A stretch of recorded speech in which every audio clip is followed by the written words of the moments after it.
주민이 자발적으로 마을의 문제를 해결하고 주권을 행사하는 주민자치. 바람직한 주민자치는 어떻게 이룰 수 있을까요? 주민자치를 활성화하기 위해서는 주민 참여 역량을 키우는 것이 중요한데요.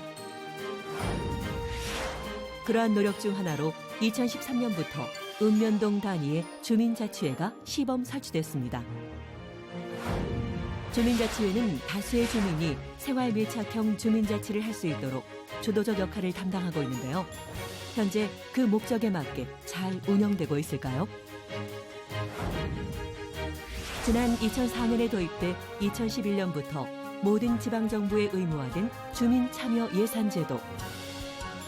주민이 예산 편성 과정에 직접 참여함으로써 행정의 투명성 확보와 공정성을 높일 수 있는데요. 지역 정책을 집행하고 감시하는 주도적 역할을 할 수 있다는 점에서 중요한 제도입니다. 진정한 주민자치 실현을 위한 주민자치회와 참여예산제 역할과 개선 방안에 대해 알아봅니다.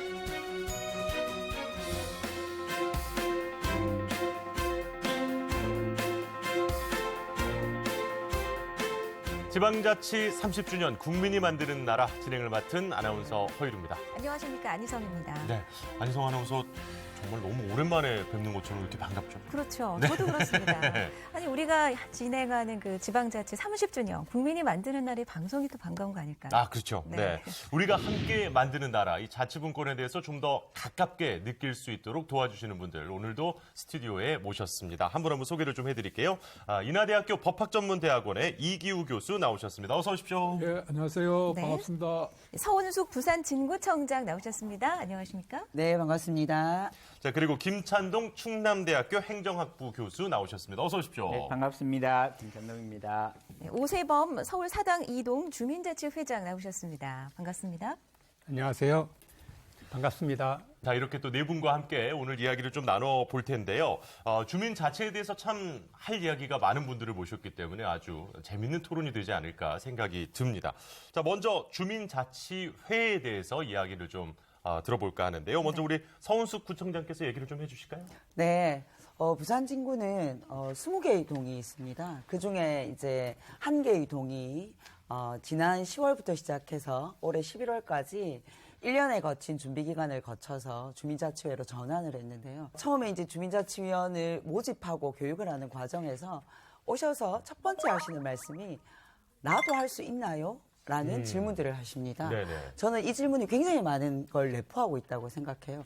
실제 주민자치의 주인은 주민이신데 그렇죠. 주민들이 주민자치위원을 모집하는데 내가 할 수 있을까라는 자격을 검증한다는 것 자체가 네. 아직 우리 주민자치가 걸음마 단계이다라는 것을 반증하는 것 같고요. 그래서 1년의 준비 기간을 거쳐서 교육과 또 이 회의와 모임과 이런 것들을 지나오면서 보니까 그 사이에 주민들이 지역에 대한 애정 그리고 내가 마을의 정말 주인이다라는 것을 느낄 예. 수 있는 그런 열기들을 굉장히 많이 느꼈습니다. 그래서 예.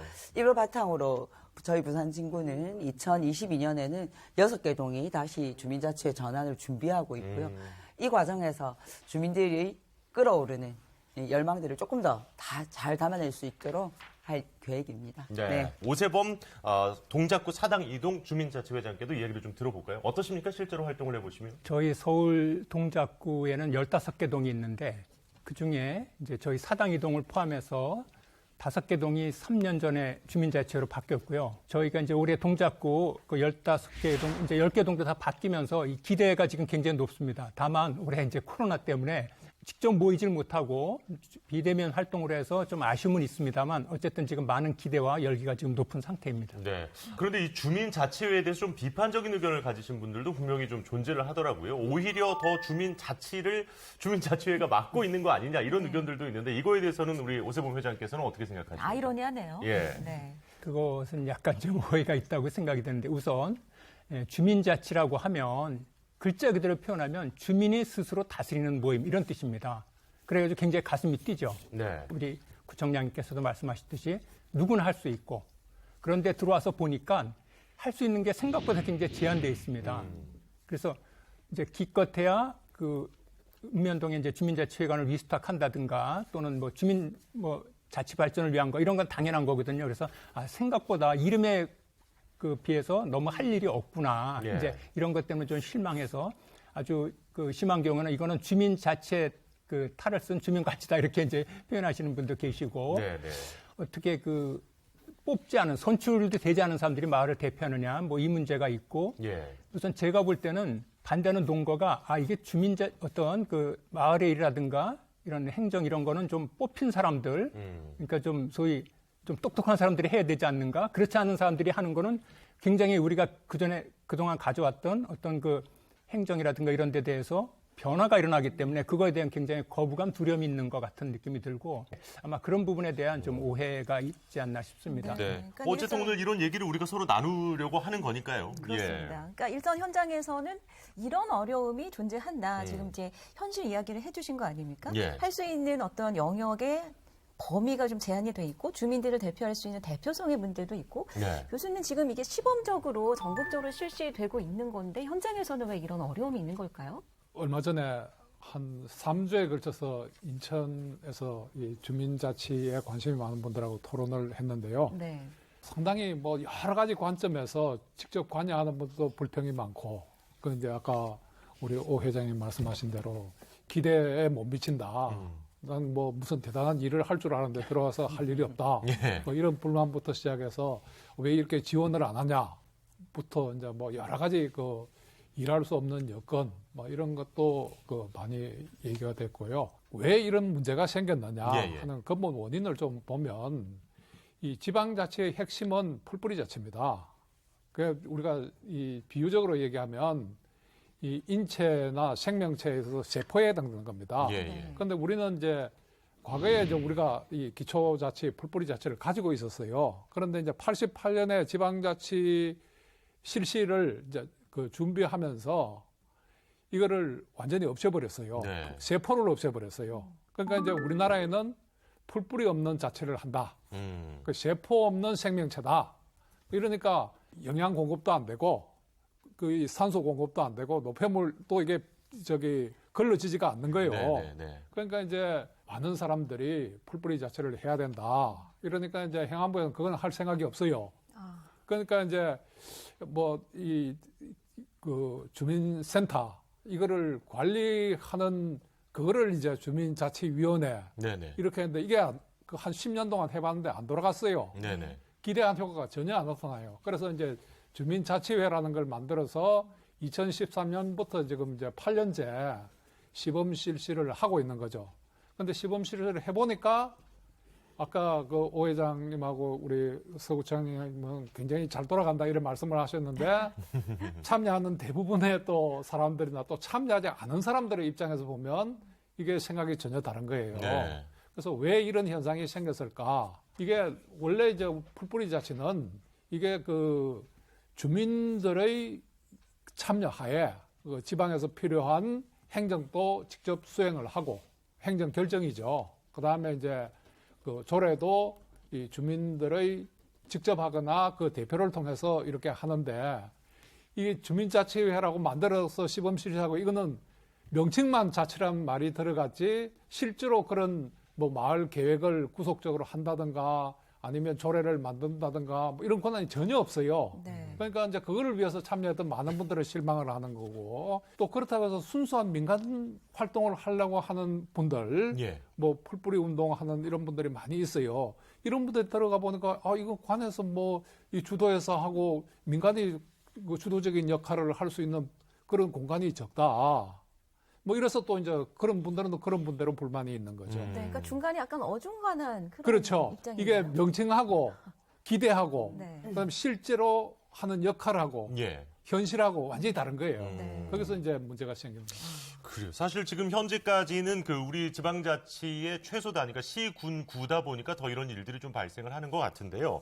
김찬동 교수님께도 좀 여쭤봐야 될 것 같습니다. 이 주민자치, 우리가 지금 오늘 그 주제를 가지고 이야기를 하고 있는데 이 자치라는 게 상당히 중요한 개념입니다만 정확한 의미라든지 이것에 대해서는 잘 모르고 쓰는 경우들도 많은 것 같으세요. 이 주민자치와 자치라는 개념에 대해서도 좀 설명을 좀 부탁을 드려볼까요? 네, 그 자치라고 하면 그 자기 입법과 자기 통제가 되어야 된다라고 이렇게 해서 그 구성원들이 이 자신들에게 관련되어지는 규율, 공통된 규범들을 만들 수 있는 권한이 있어야 자치권이다라고 얘기를 하고 예. 그 이 규범에 근거를 해서 구성원들이 자치 서비스를 공급하는 데 필요한 세원을 스스로 부담할 수 있는 그러니까 그런 이 법에 의하여서 규율이 되어질 수 있어야 되는 거죠. 현재의 주민자치는 그러한 입법권이라든지 조세권 또 구성원들에게 공통적으로 필요한 공유 서비스가 있는데 예. 이것을 공급하는 데 있어서 필요한 이런 구조 시스템이 안 갖춰져 있는 거죠. 그렇게 하다 보니 현재 주민자치회는 행정 기존에 있어서의 시군구라든지 읍면동이 행정이 가지고 있는 사무와 예산과 또 그리고 거기에 있는 법적 권한을 받아서 참여하는 구조에 불과하다라고 하는 거죠. 예, 예. 그래서 이것이 주민자치회라고 하는 것이 자치의 외양으로서 주민총회라든지 그다음에 주민세 환급이라든지 심지어 주민참여 예산에 대한 참여권까지도 이렇게 부여를 해주었는데도 불구하고 이것이 행정에 대한 의존이다. 그래서 이 문제의 본질에는 행정과 자치의 관계에 대한 문제가 들어있다라고 하는 네. 거죠. 그래서 아파트 단지에 보면 거기에 있는 주민들이 주민대표. 예. 이 관리비도 내고 그렇죠. 그 관리비를 가지고 방범이라든지 주차장 관리라든지 엘리베이터 관리라든지 이런 공통된 서비스를 공급을 하고 있고 네네. 그거를 규율하는 것이 정관이다라고 하는 법적 구조를 만들어 놓은 거죠. 그래서 이런 구조를 안 갖춘 상태에서 주민자치회를 이렇게 하려고 하니 서울시 같은 경우에도 굉장히 앞서 나가는 그런 제도 구상과 설계를 했는데도 비판받는 것은 여전히 행정에 의존하고 있다라고 네. 하는 비판을 받는 것이라고 봅니다. 권한의 한계가 있기 때문에 지금의 주민자치회는 엄밀히 말하면 주민자치가 아니다라는 그런 말씀이에요. 참여이다라고 하는 거죠. 참여다. 행정에 대한 참여에 대한 버전들이 굉장히 높아져 있는 것이다라고 하는 거죠. 그래서 우리가 자치를 하는 그 이유가 뭐냐 하면 민주주의, 국민 주권, 국민이 정말 주권자로서 나라를 만들어 나가는 것을 실천하기 위하여서 또 그러한 실천의 장, 교육의 장으로서 자치를 하고 있는 것인데 주민자치회의 지금까지의 한 10년, 20년 정도의 이런 위원회부터 시작해서 이 역사들을 이렇게 들여다보면 이게 끊임없이 동장이 가지고 있는 권한에 대한 참여에 불과하였다라고 하는 거죠. 그래서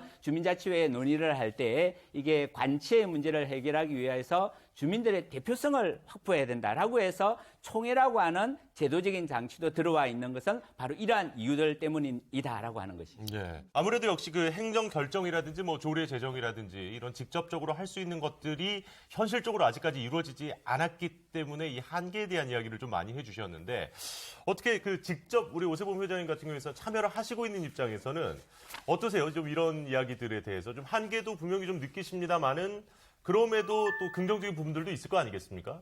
지방자치법 및 지방행정체제 개편에 관한 특별법이라고 좀 길어서 그냥 특별법이라고 제가 말씀드리겠습니다만 여기 27조부터 29조까지 주민자치에 대한 근거가 있습니다. 현재.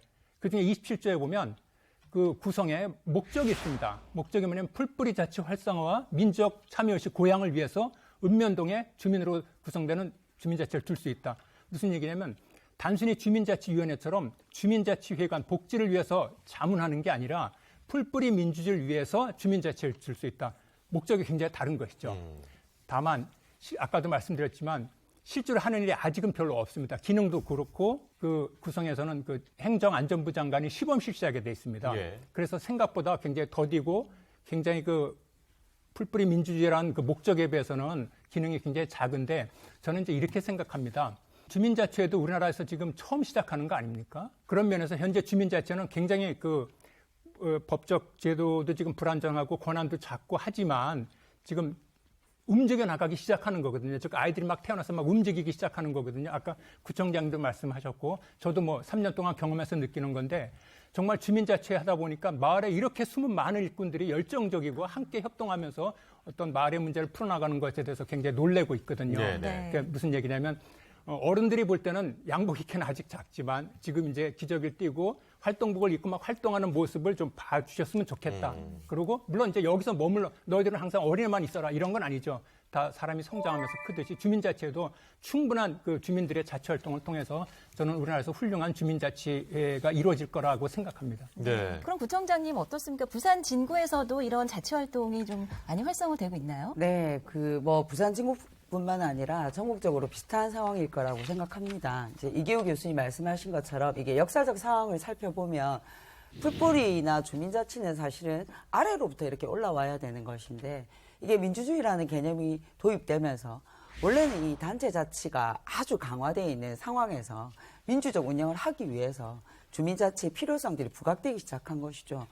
이 주민자치회가 활성화되기 이전에 주민들은 구청이나 주민센터에 자기의 민원을 얘기하는 민원인입니다. 예. 우리가 이런 어려움이 있으니까 해결해 주세요라는 민원인인데 주민자치회를 구성해서 지역의 문제를 돌아보고 지역을 다녀보고 수기를 하는 과정에서 이 문제는 우리가 구청이나 동에 맡겨야 될 문제가 아니라 우리가 스스로 해결할 수 있는 여지가 있다. 네네네. 라고 생각하는 것 자체가 저는 굉장히 큰 변화라고 생각합니다. 그래서 우리가 지금 이 단체 자치가 아주 강화되어 있는 현실이긴 하지만 네. 이 과정에서 주민들을 민원인으로 만들지 않고 예. 실제로 자기 주권을 가지고 있는 실질적인 주민으로 만들어 나가려고 하는 이 과정과 시도와 노력들이 저는 결국은 풀뿌리를 강화시켜 나가는 그 중간에 있는 네네.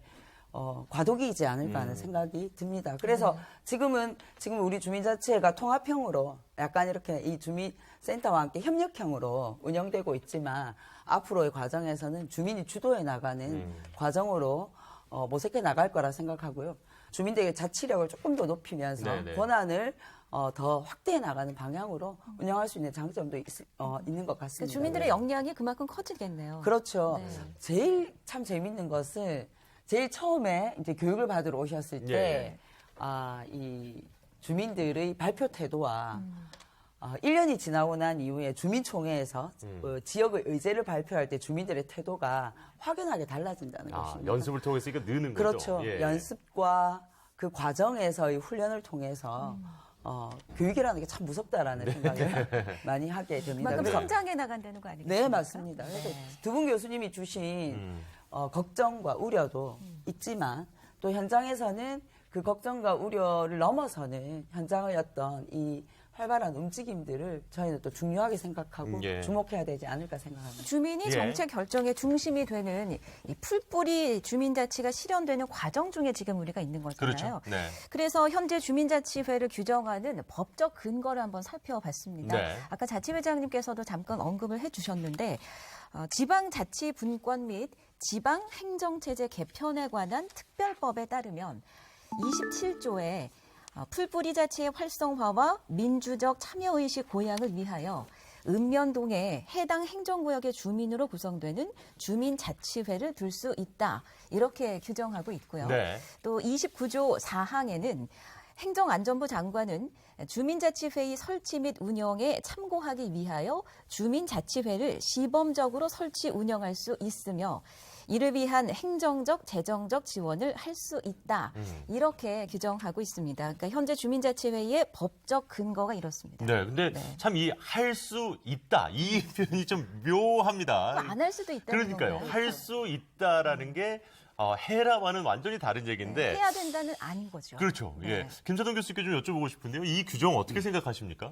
네, 주민자치와 관련하여서 법적 규정이 있느냐 없느냐는 굉장히 중요한 차이가 있습니다. 네. 처음에 2000년도에 주민자치위원회를 제도 설계할 때에 있어서는 주민자치니까 주민들이 스스로 하는 거니까 임의단체로 두자라고 해서 우리 한국의 지방자치법이라든지 법적 근거가 전혀 없었다라고 하는 것이죠. 네. 그렇게 되다 보니 어떤 문제가 생겼냐 하니까 동장의 정말 자문기구에 불과한 그러한 형태가 되어졌던 한계를 극복하기 위하여서 지금 말씀하셨던 이 특별법이 제정이 되어졌던 거죠. 물론 네. 이 특별법이 제정이 되어질 때 정말 주민자치를 제대로 하자라고 하는 목적을 가지고 이 법이 만들어졌으면 좋은데 그렇지가 않고 지방행정체제 개편이다라고 하는 시와 군을 통합해서 보다 효율적인 행정을 해보자라고 하는 방향으로 이 법이 만들어지면서 예. 그렇게 되다 보니 우리 한국의 지방자치가 너무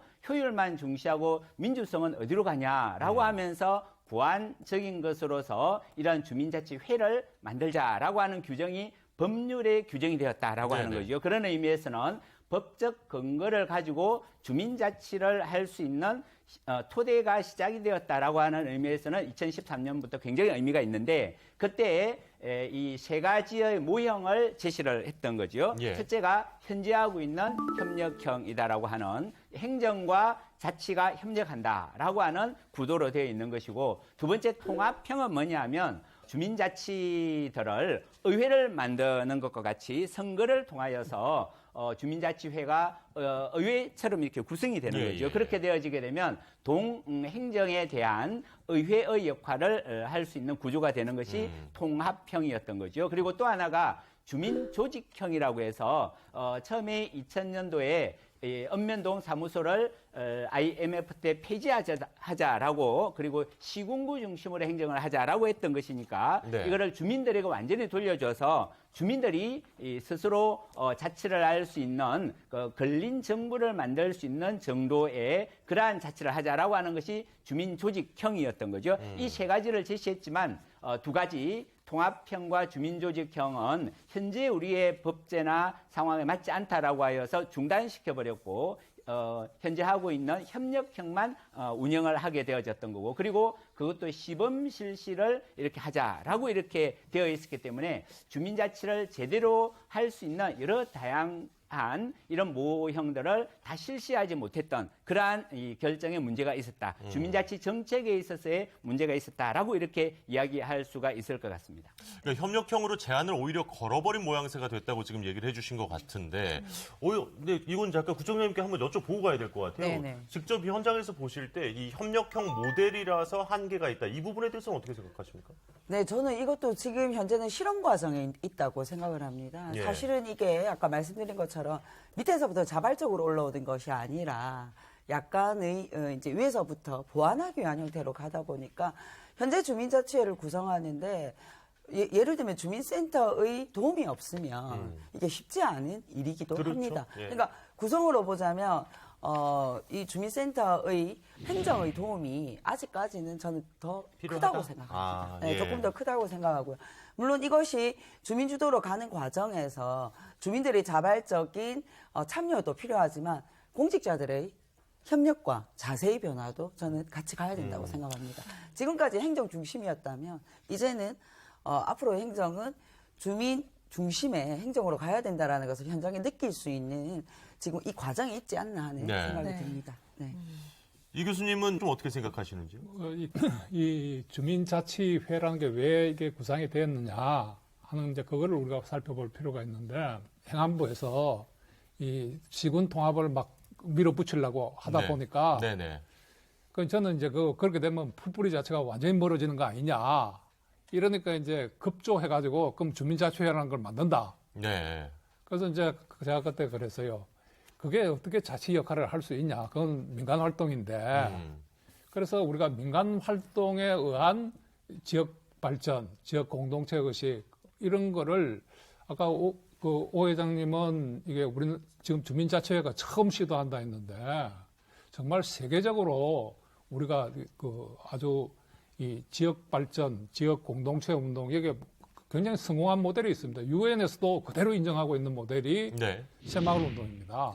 네. 그래서 새마을 운동이 천지개벽한 겁니다. 여성들이 어떻게 나와서 그 동네 문제를 가지고 남녀 구별 없이 그냥 이렇게 회의를 하고 그런 게 우리 역사에 처음 있는 거거든요. 네네네. 그러면서 그 마을은 스스로 발전시켜야 된다. 뭐 그런 어떤 정신계획과 생활 환경 개선 이건 뭐 굉장히 획기적인 거였고 그래서 유엔에서도 뭐 제3세계의 지역개발 모델로 이걸 추천하고 있는 이런 상황이거든요. 예, 예. 그럼 그때 왜 이 새마을 운동이 사형을 걸었냐? 그게 가장 큰 문제가 관변 정책이었던 겁니다.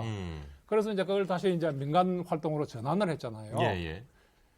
근데 지금 이게 지금 이 우리 주민자치위원회 이거 본질적으로 같다고 봅니다. 이제 법적 지위를 따져보면 이게 본질적으로 같은 건데 네네. 이게 가장 큰 문제가 이게 관제 운동이라는 겁니다. 관에서 만든 운동이고 또 이거 관치 운동이고 관에서 협력을 끊어버리면 자율적으로 돌아가지 않습니다. 네. 지방자치 주민 참여 활동 이런 게 뭐 하늘에서 갑자기 떨어지는 게 아니고 수많은 역사적인 경험을 가지면서 이게 세계적으로 발전해 오는 거거든요. 예, 예. 그래서 이런 유사한 운동을 하고 있는 데가 이제 대표적인 데가 미국인데 미국은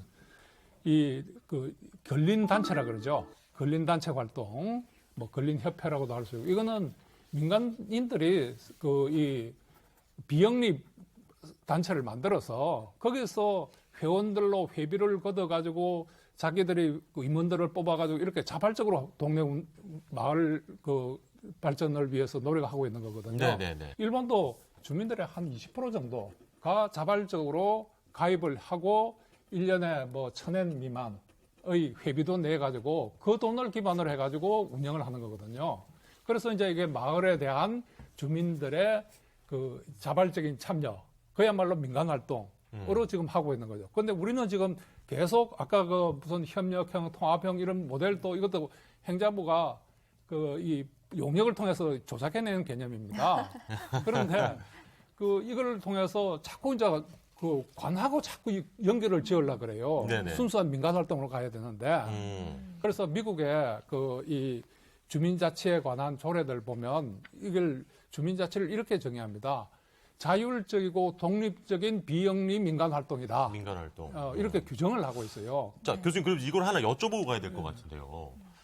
그러면은 아무리 뭐 의도가 좋고 이제 주민들이 열심히 참여를 한다고 해도 일단 관이 개입을 해서 관치의 형태가 된다면 이건 자체라고 볼 수 없다. 뭐 이런 말씀으로 좀 들리는데. 그러니까 민간 자치라고 볼 수 없다. 민간 자체라고 볼 수 예, 없다. 그러니까 소위 말해서 뭐 여기서 자치라는 말을 썼는데 우리가 흔히 지방자치라는 의미에서 자치가 아니다 이거야. 예. 근데 그게 안 되니까 민간단체에다가 계속 이제 자치적인 기능을 강변하다 보니까 자꾸 이제 무슨 세금도 사용하게 해주겠다 뭐 해서 자꾸 기대를 주는 거예요. 네네네. 그러면 그 민간의 자율성은 깨어져 버리는 거죠. 그렇다고 해서 대부분의 세계 선진국에서 예를 들어서 뭐 한 3,000명 기준 또는 10,000명 기준 요런 기초자치단체에서 하는 그런 기능을 할 수 있느냐.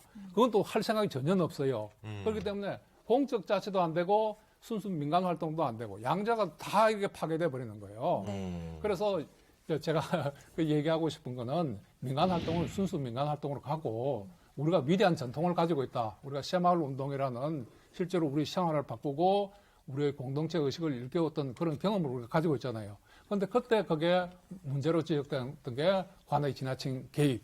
그러니까 이거를 우리가 이제 그런 실수를 되풀이하지 말고 순수한 민간 단체로 또 일본 사례도 있고 미국 사례도 있고 뭐 유럽에도 굉장히 이런 운동들이 많이 일어나고 있어요. 그거는 자치를 한 다음에 그러니까 우리의 읍면 공간 그 공간에서 자치를 한 다음에 그 다음에 관에서 하지 못하는 일들을 민간이 자발적으로 하는 이런 운동으로 가야 된다는 저는 이제 그런 생각을 가지고 있는 거죠. 관의 필요성에 제기되었다 하더라도 지금 운영되고 있는 형태들은 대부분의 마을에 필요한 내용들 그리고 마을의 변화가 필요한 도움이 필요한 부분에 주민자치위원들이 스스로 문제를 찾아내고 그것을 해결하기 위한 노력을 촉구하고 본인들이 스스로 만들어 나가거나 혹은 관의 요구에서 변화시켜 나가는 활동들이 일어나고 있거든요. 실제 이제 주민총회의 목적이 마을의 의제를 찾아내고 그 의제를 해결하기 위한 방안을 찾는 것이 총회에서 이루어지고 있단 말입니다. 그렇죠. 예, 그래서 저는 바로 그 점에 제가 얘기를 하지 않을 수가 없는 게요. 이 주민총회는 지방자치가 될 때 그때 주민 전체의 참여 하에서 결정을 하는 건데 이거는 민간 활동인데 거기에 전혀 관계없는 마을 사람 전체 와서 하라는 거예요. 그러니까 이게 마을 총회를 그런 식으로 운영하는 나라는 없다 이거예요. 왜 그러냐? 그거는 지방자치를 할 때 그때는 구성원들이 전체 주민이에요. 네네. 근데 이거는 자발적인 민간 조직이기 때문에 거기에 찬동하고 가입하는 사람들을 중심으로 그러니까 회원 총회가 돼야 되는 거죠. 그리고 일본도 그렇게 운영되죠. 미국도 그렇게 운영됩니다.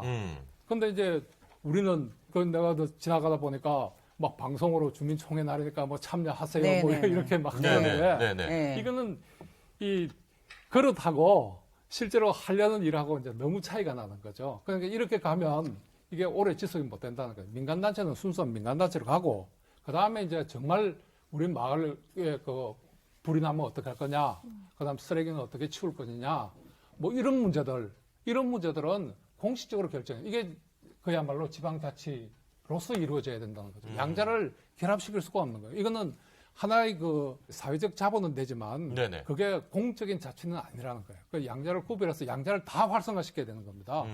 어느 한 가지를 죽여놓으면 다른 쪽도 기능을 충분히 할 수 없다. 이런. 네, 두 김철도 개를 교수님. 좀 정리를 하면 풀뿌리 자치다라고 할 때 민간 영역에 있어서의 다양한 공동체들의 자치로 봐야 되는 거고 여기에 대해서는 행정이 굳이 개입할 필요가 없는 거죠. 다양하게 구성원들이 모여서 회비도 내고 그 목적에 맞는 사업들을 위하여서 임원도 뽑고 이렇게 사업을 전개할 수가 있는 건데 이런 것들이 잘 깔려 있어야 사실은 지금 우리 행정이 지금 하려고 하는 것은 공공의 목적을 가진 운영체인 거죠. 이런 네. 운영체를 하는 데 있어서 이 공동체 자치라고 하는 것이 쫙 풀뿌리가 깔려 있어야 되는데 우리는 이게 잘 없는 상태에서 새마을 운동을 할 때에는 농촌 지역에 아주 공동체가 잘 조성이 되어 있었는데 그 이후에 우리 지금 한국이 도시에 살고 있는 사람들이 거의 80~90%가 이렇게 되어져 가고 있는 상황 속에서 도시에는 공동체가 사라져 버렸다라고 하는 거죠. 그러니까 여기에서 우리가 공동체의 자치를 요구할 수가 없었다라고 하는 이 한계, 시대의 변화들이 있는 거다라고 하는 거죠. 그래서 두 개를 정리를 하자라고 하면 공공체 자치와 공동체 자치를 구분하고 공공체 자치도 잘 되려고 하면 사실은 이런 공동체, 다양한 공동체들의 자치들이 조성이 되어져 있어야 되는데 아파트 단지 같은 경우에는 도시 지역에서 공동적인 생활을 할 수 있는 공간이다라고 하는 거죠. 이것도 이미 이 조직이라고 해서 그냥 법을 안 만들어주고 이렇게 되었나 하면 그렇지 않다라고 하는 거죠. 주택법이라든지 네네. 공동생활관리법이라고 하는 법률이 있어서 이런 이 아파트 단지의 관리비를 내지 않으면 거기에 엘리베이터가 스톱을 내버리면 자기 개인 재산이 다 손실을 보게 되는 거잖아요. 이런 것처럼 이 아파트가 아닌 비아파트 단지 지역에도 공동으로 필요한 공공 서비스가 있어야 되는 거예요. 네네. 그게 쓰레기 처리라든지 방법 문제라든지 어린이집을 보내는 거라든지 이런 공동 문제에 한정하여서 공공 자치를 하도록 이렇게 읍면동에 지금 자치가 조금 이렇게 제도 설계가 돼야 되지 않나라고 하는 것을 생각을 해보게 됩니다. 그러니까 옛날 같은 경우에는 이제 지금 말씀해 주신 대로 마을에 이제 어르신이 있으면 자, 한번 다 모입시다. 그러면 이제 다 아이고 어르신 이러면서 다 갔단 말이에요. 그게 바로 이제 자발적인 공동체잖아요. 그렇죠. 예, 그렇게 됐을 경우에는 이렇게 얘기를 하기가 쉬웠는데 요즘 같은 경우에 당장 제가 살고 있는 곳만 생각을 해봐도 누가 오라 그러면 가겠냐는 거죠. 잘 안 가게 되죠. 그런 문제들에 네. 대해서도 얘기를 또 해주셨던 것 같습니다. 오세범 회장님께도 지금 두 분 교수님 특히 이제 비영리 민간단체가 돼야 한다는 게 이제 이기우 교수님께서 얘기해 주신 내용인 것 같은데요. 어떻게 생각하시는지 궁금합니다. 비영리 민간단체는 원래 많이 있습니다. 지금도. 네네. 지금도 뭐 각 마을에 아주 심하게 표현하면 무슨 뭐 체육회, 등산회, 산악회도 있고 조금 더 가면 우리 마을 살리기 무슨 뭐 생태천 살리기 무슨 산 살리기 해가지고 마을 주민들이 자발적으로 아무 관의 도움 없이 회의에 모여서 그냥 좋아서 하는 겁니다. 그래서 마을의 또 환경을 개선하고 이거는 사실 법이 관여할 문제는 아니라고 생각이 들고요. 아까 이제 새마을 운동도 처음에 말씀하셨는데 처음에는 그 취지는 굉장히 좋다고 생각하고 지금 또 김찬동 교수님께서 농촌 공동체 의식이 있어서 그 근거를 말씀해 주셨는데 문제는 이 새마을 공동체는 사실 마을의 그 자주 경제 이런 부분에 목적이 있던 겁니다. 그리고 무슨 그 마을 살리기 운동 이런 거는 환경이라든가 어쨌든 그 거기에 관심 있는 사람들이 특별한 목적으로 모이는 겁니다. 근데 주민자치는 목적 자체가 다릅니다. 목적 자체가 아까도 말씀드렸지만 특별법에 풀뿌리 자치 활성화와 민족 참여 의식을 고양을 위하여 이렇게 돼 있습니다. 무슨 얘기냐면 그 읍면동에 풀뿌리 민주주의를 위해서 한다는 게 딱 돼 있는 겁니다. 목적이 전혀 달라요. 단순한 우리 경제 조직이 아닙니다. 두 번째, 주민자치가 왜 필요하냐면 우리가 주민자치는 지방자치의 한 요소라고 하거든요. 보통 지방자치는 단체자치와 주민자치로 이루어진다. 이렇게 이제 학자들이 많이 얘기하는 뭐 정설로 돼 있습니다만 단체자치는 권력이 중앙에 집권된 걸 분산시켜서 나누자는 겁니다. 왜냐하면 절대 권력은 절대 부패한다는 걸 역사적으로 경험했기 때문에. 그래서 우리도 그 지방자치에서 많이 지금 분권화가 돼 있습니다. 근데 또 하나 중요한 것은 그럼 이 단체 자체 주인은 누구냐? 단체장이나 의원이냐? 그게 아니다. 그 지역의 주민들이다. 이게 지방자치의 핵심 그 근거입니다. 그래서 이 주민자치라는 것은 단순히 우리 경제적 활동이라든가 환경활동이라든가 취미활동이라든가 좋은 이웃과 함께하는 선행활동이 그뿐만이 아니라 바로 지역에서 주민이라는 것을 선언하고 활동을 통해서 실현하고 그리고 발전시켜 나가면서 우리나라가 정말 우리나라 주인이 국민이구나 하는 것을 이렇게 전체적으로 통일된 이런 거라고 생각이 듭니다. 그래서 굉장히 이건 단순한 어떤 이 자발적인 단체하고는 좀 다르다고 생각이 듭니다. 네. 네. 아무래도 하나만 법적 더 지위... 말씀드려도 네, 될까요? 맞아 말씀하시죠. 네. 그러면 아예 이걸 그냥 읍면동을 지방자치단체로 만드는 게 더 낫지 않느냐 이렇게 얘기하시는 분도 계십니다. 물론 그렇게 선택도 많이 하고 있습니다. 그러나 아까도 말씀드렸지만 우리는 주민자체가 사실 지금 이제 실시하는 거거든요. 지금도 시범 실시하고 있는 겁니다. 네네네. 네, 시범 실시하고 있어서 다시 말씀드리면 저희도 처음 경험해보고 부딪혀가면서 물론 이제 많은 교수님들이 외국 사례도 많이 연구해 주셨고 또 우리 역사적인 연구도 있지만 그 연구와 외국과도 다른 우리는 새로운 주민자치 해보는 거고 이 안에서 어떻게 갈지는 이제 아무도 모르는 겁니다. 다만 우리가 지금 이제 기저귀를 띠고 어린애가 됐으니까 이걸 좀 지켜봐달라. 여기 이 문제가 너무 많다고 막 지적하면 애를 빨리 키운다고 막 느린다고 어른이 되는 건 아니지 않습니까? 네네. 네. 그러니까 시간이 좀 필요하고 네, 좀 지켜봐 주십사 뭐 또 이런 얘기를 해주셨는데 이 교수님 뭐 하실 말씀 있으세요? 예. 아까 새마을 운동하고 주민자치하고 본질적으로 다르다 이랬는데요. 이건 마을 발전에 주민들이 자발적인 참여하는 점에서는 똑같습니다. 그리고 그게 민간 활동이라는 점을 더 분명히 주민자치 새마을 운동 하고 있고요. 근데 이게 그때 이제 우리가 비판을 받았던 게 자꾸 이제 동원되고 네네네. 이런 무조건 가야 되잖아요. 비판을 받았죠. 네. 그런데 지금 주민자치에도 똑같은 관변단체, 관제단체이기 때문에 그런 위험을 가지고 있습니다. 약간 이 관변단체, 관제단체라는 이 용어가 주는 약간의 거부감 때문에 더 조금 회장님께서는 얘기를 그래서 하시는 것 이거를- 같아요. 그럼 또 지금 근본적인 문제가 지금 주민자치 회원이 30명, 50명 이렇잖아요. 이걸 가지고 어떻게 주민들의 자발적인 조직이라고 할 수 있겠어요? 그러면 회원들을 많이 모집을 해야죠. 그래서 거기서 임원을 뽑고 그다음에 기구도 구성하고 사업도 거기서 결정하고 이래서 순수 민간 운동으로 가야 된다는 게 저는 이거를 그런 운동이 필요 없다는 게 아니고 이거를 활성화시키기 위해서는 좀 더 민간 주도로 가야 된다. 관에서 개입은 상가해야 된다. 다른 나라의 주민 활동하는 거 보면요. 이런 예를 들어서 미국의 근린 협회 여 보면 그런 수많은 단체들 또 들어와 있어요. 그래서 그거하고 무슨 대립되는 이런 관계가 아니고 그것을 포괄하는 주민들의 자발적인 민간단체 활동으로 이제 가야 그게 전체 주민으로 이제 확산이 되고 발전을 할 수 있다는 거예요. 지금 30명, 50명 이걸 뽑아가지고 그거 하는 거는 그건 잘못하면 일본 지방자치부 보면 이거를 지방자치단체 260조 2항에 이렇게 돼 있어요. 지연단체를 공공단체, 기타 조직의 일부로 한다는 것을 의미하는 것은 아니다. 이거를 지원하고 업무를 위탁한다고 해서 그걸 단체의 기관으로, 지방자치단체 기관으로 하는 게 아니거든요. 이거는 어디까지나 민간단체 활동으로 인정을 하는 겁니다. 네. 그렇게 가야 바람직하게 원래 의도한 게 되고요. 그 다음에 이제 한편으로 공적인 자치, 이거를 행안부가 자꾸 안 하려고 하는데 이거를 해야 풀뿌리 자체가 생기는 것이고 인체의 있어서 세포가 되는 겁니다. 이거 없이 자꾸 하려고 하니까 여러 가지 국가 전체의 민주주의에도 지금 흔들리게 되는 게 풀뿌리에서 자체를 안 하기 때문에 문제가 생기는 거예요.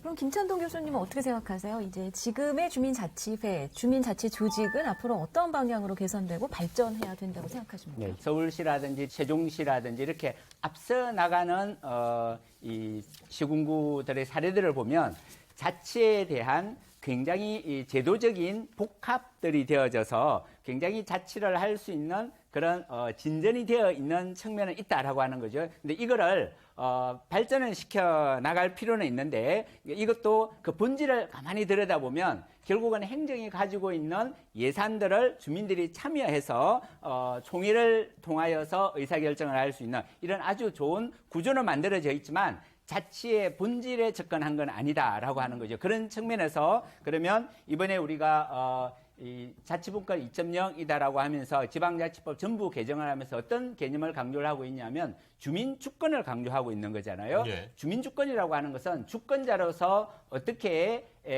이 지역과 나라를 만들어 갈 거냐에 있어서 자기 결정과 자기 책임과 거기에 대한 자기 부담도 할 수 있는 그런 구조를 만들어 줘야 된다라고 하는 거죠. 그런 측면에서 또 하나의 문제는 이런 거지요. 국가에 있어서의 정당 정치라고 하는 것이 양극화되어 가지고 우리의 그 시도나 시군구까지도 다 정당의 공천권 때문에 수직화되어져서 민주성을 굉장히 저하하고 있다는 거죠. 이런 구조적인 문제를 돌파할 수 있는 주민주권의 공간으로서 주민자치라고 하는 공간이 만들어지고 운영이 되어지고 발전되어져야 될 거다. 그런 측면에서 이 현재의 주민자치회가 풀뿌리 민주주의를 경험하고 학습할 수 있는 그런 장으로 되어져야 되고 또 하나는 이런 거죠. 대학 같은 데를 보면 동아리 활동은 공동체 활동이라고 볼 수 있고 거기에 자치기구라고 해서 과자치회라든지 그다음에 무슨 사회과학 대학 자치회라든지 있는 거죠. 그래서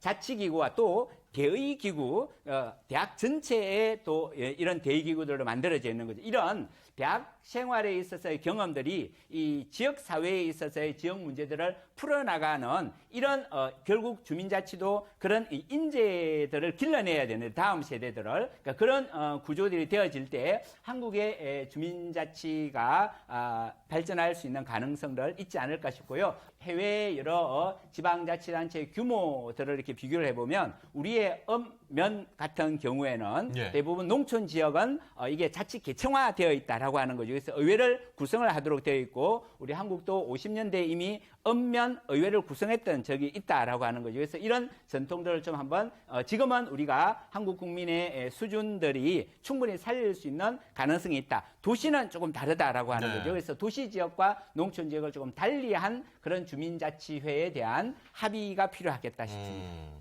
사실 그렇죠. 뭐 대학 같은 경우에도 각 단과대에 학생회가 있고 총학생회가 있고 이런 것처럼 그러니까 이런 이 교육의 과정들을 통해서 직접적으로 이제 참여하시는 분들이 더 늘었으면 좋겠다. 뭐 이런 발전 방향에 대해서 또 얘기를 해주셨어요. 미리 경험할 수 있으니까 그렇죠. 사회 나오기 네. 전에. 네. 자 이제 발전 방향에 대해서 우리 서은숙 구청장님 얘기까지 들으면 어떤 쪽으로 좀 발전을 시키고 싶으시고 또 발전이 됐으면 좋겠다. 뭐 이런 바람도 좋습니다. 저희 시범동에서 첫 번째 총회를 하는 날 날씨가 되게 안 좋았어요. 네네. 그래서 저희가 우리 이전에 이 주민자치회 회원들이 만들어 놓은 의제를 주민들에게 이제 투표로서 의향을 물어야 되는 주민투표를 하는데 주민들이 많이 참여할까 굉장히 걱정을 많이 하셨거든요. 근데 그날 저희가 정말 이 몇백 명 못 오실 거야 라고 했는데 1,500명이 오셨어요. 와. 네. 와. 그 숫자가 작으면 작다고 볼 수는 있지만 저는 50명의 주민자치위원들이 1년의 성과를 만들어내고 그것을 주민과 함께 그 결과를 검증받고 또 이후에 일을 하기 위한 동력을 받은 그런 과정이었다고 생각합니다.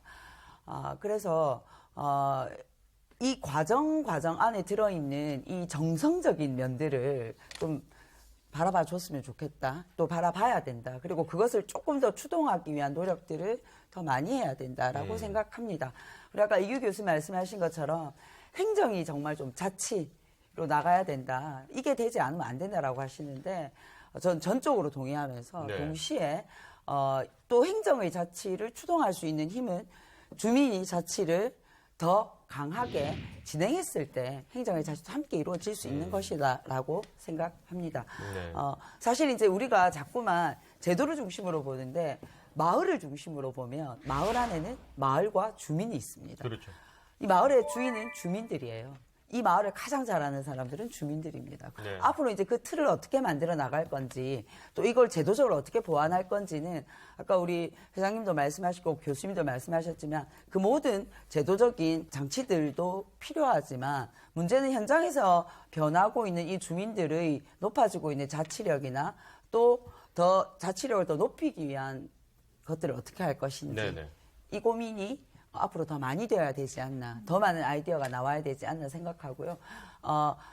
교육이 참 중요하다는 생각을 많이 합니다. 네네. 그래서 자치대학, 주민자치대학 이런 것들이 더 활성화되어서 주민들에게 주인의식을 더 높이도록 만들어 나가는 것들을 통해서 앞으로 부산진구도 말 그대로의 주민자치를 이루어 나가는데 노력하도록 하겠습니다. 네. 아는 만큼 의제가 보이고 또 내가 할 수 있는 일을 그렇죠. 또 역량을 키워갈 수 있을 테니까요. 네. 제가 이 주민자치회, 주민자치위원회의 법적 성격을 규명하는데 한 20년 걸렸습니다. 그래서 결론은 법적 지위에 차이가 없다. 이런 거고요. 그거는 그 자발적 민간 활동인데 지금 너무 관치가 많이 개입돼 있다. 많이 개입돼 있다. 네, 그 네, 말씀을 드리고 그래서 이제 그거는 민간 활동으로 가야 되고요. 그럼 그다음에 이제 공적인 영역에서의 그야말로 그 행정에 관한 거, 지방 입법에 관한 그 읍면 단위에서의 그거는 공적 자치로 발전해 나가야 된다. 이런 말씀을 드리고 싶고 그다음에 네. 또 하나 이제 추가하고 싶은 것은 주민의 자발적인 참여 활동, 공동체 활동 이거 굉장히 중요하다고 생각합니다. 앞으로 계속 발전돼야 되고요. 그런데 지금처럼 없는 동 단위에서 실시하면 이건 굉장히 어려워질 것이다. 너무 커요.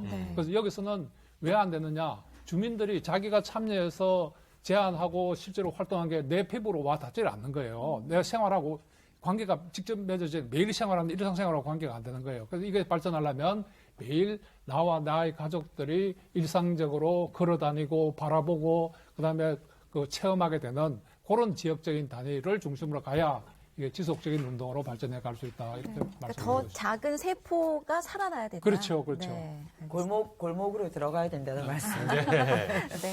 자, 정말 이게 뭐 당장 이렇게 해결이 될 문제였으면 저희가 이렇게 1시간 얘기한 것 같고 그렇지는 않습니다만은 어쨌든 조금은 다른 양쪽의 의견을 들어보면서 직접 지금 하시는 분들 그리고 또 지금 현재 법적 지위라든지 이런 부분에 제도적인 부분에 대한 설명까지도 충분히 들을 수 있는 그런 시간이었던 것 같습니다. 그러니까 현재 우리나라 주민 자치가 어디까지 와 있고 또 앞으로는 어떤 방향으로 개선돼야 하는지를 좀 생각하고 고민할 수 있는 좋은 기회가 됐습니다. 네. 자, 오늘 네 분 정말 나와주셔서 감사드립니다. 예, 오늘 좋은 말씀 잘 고맙습니다. 들었습니다. 감사합니다. 자, 저희는 이제 잠시 후 2부에서요, 새로운 참석자들과 함께 또 중요한 이야기입니다. 주민 참여 예산 제도에 대한 이야기를 나눠보도록 하겠습니다. 잠시 후에 다시 뵙도록 하죠. 고맙습니다.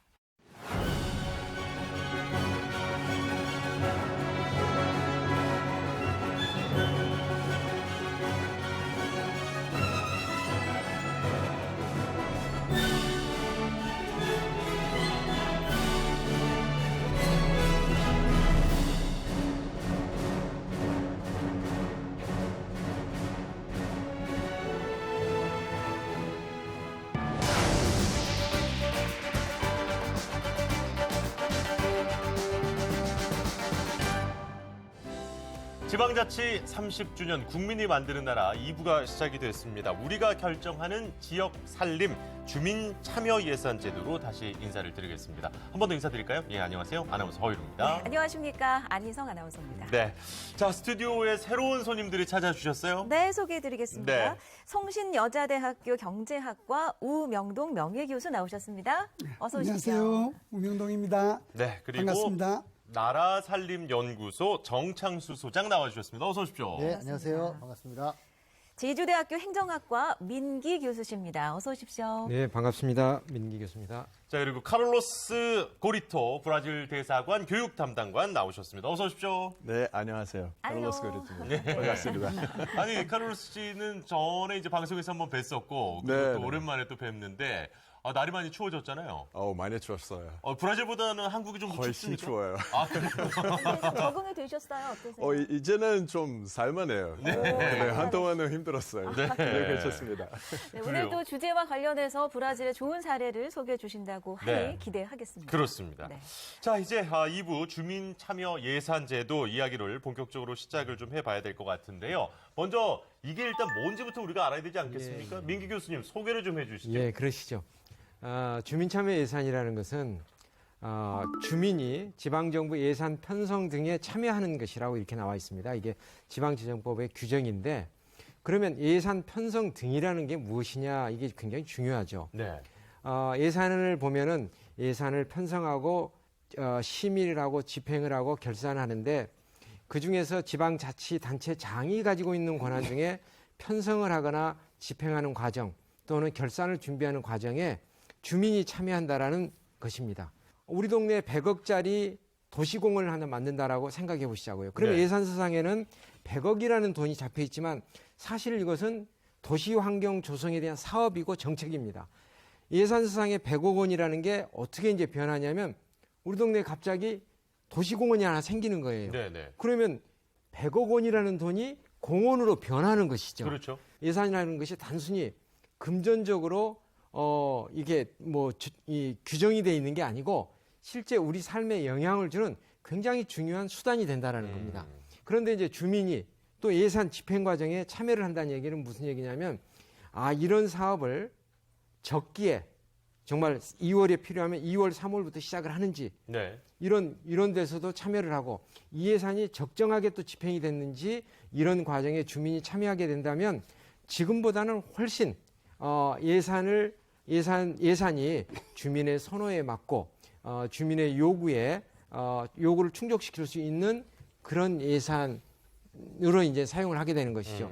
이게 주민 참여 예산에 보면은 가장 키포인트라고 볼 수 있는 것입니다. 그러니까 네. 필요도 주민이 결정하고 감시도 주민이 직접 하고. 결국 그게 또 내가 낸 세금 아니겠습니까? 그렇죠. 예, 그러니까 예. 내 세금이 어떻게 예산 편성되고 집행되는지 내가 참여할 수 있다. 그렇죠. 굉장히 예, 예. 신나는 일 중에 하나인 것 맞습니다. 같은데요. 예, 예. 네. 근데 그 지방 재정 또 지방 재정 예산이라는 건 또 기본적으로 기업 예산과는 철학이 다르지 않겠습니까? 뭐 그렇죠. 예. 수익성을 창출하고 이윤을 극대화하는 그런 가치가 아니라 어디까지나 정말 이 주민을 위해서 수립되고 주민을 위해서 쓰여져야 한다는 그런 특수성이 생기는데요. 그런 특수성과 연결을 해볼 때 이런 주민 참여 예산제는 교수님 왜 필요한 걸까요? 이제 오늘날 우리가 살고 있는 소위 말하는 대의 민주주의, 이런 그 민주주의 속에서는 우리가 단체장도 뽑고 의원도 뽑아서 우리들의 생활에 어울리게 살림살이를 꾸려주세요 하면서 이렇게 맡겨놓은 거거든요. 그렇죠. 그러니까 예산을 편성하는 이 집행부나 그리고 예산을 심의결하는 의회나 모든 일이 우리가 맡겨놓은 사람들이 하는 거기 때문에 제도적으로 주민들이 참여할 그 공간이 크지 않은 거예요. 그렇죠. 네. 그런데 이렇게 맡겨놓은 사람들이 이게 일단 당선이 되고 나면은 그 자리에 올라가게 되면은 개인의 사적인 이익을 추구한다든지 자기 당의 이익에만 몰두한다든지 이렇게 해서 주민의 이해와는 원래 의도했던 바와는 이렇게 거리가 있는 모습이 자주 일어나게 돼 있어요. 네. 그런 모습을 이렇게 흔히 말하는 도덕적 해이 뭐 이런 얘기가 이제 거기에 해당되는 건데요. 예. 이런 일이 일어나면서 주민들이 이래서는 안 되겠다. 이제 이 살림살이 전 과정을 우리가 이렇게 맡겨는 뒀지만은 우리가 그 구석구석마다 한번 이렇게 살펴보면서 이제 잘하고 있는지 이제 경우에 따라서는 우리가 참여도 하고 이렇게 해서 등장하게 된 것이 참여 예산 제도라고 해서 지방 정부의 살림살이가 좀 더 이렇게 주민 친화적으로 이루어질 수 있게 해주기 위해서 등장한 제도라고 보시면 되겠습니다. 네. 사실 이게 말씀해 주신 대로 이 맡겨둔 거지 이거를 그냥 쓰라고 준 돈은 아니거든요. 우리 세금인데. 네. 예.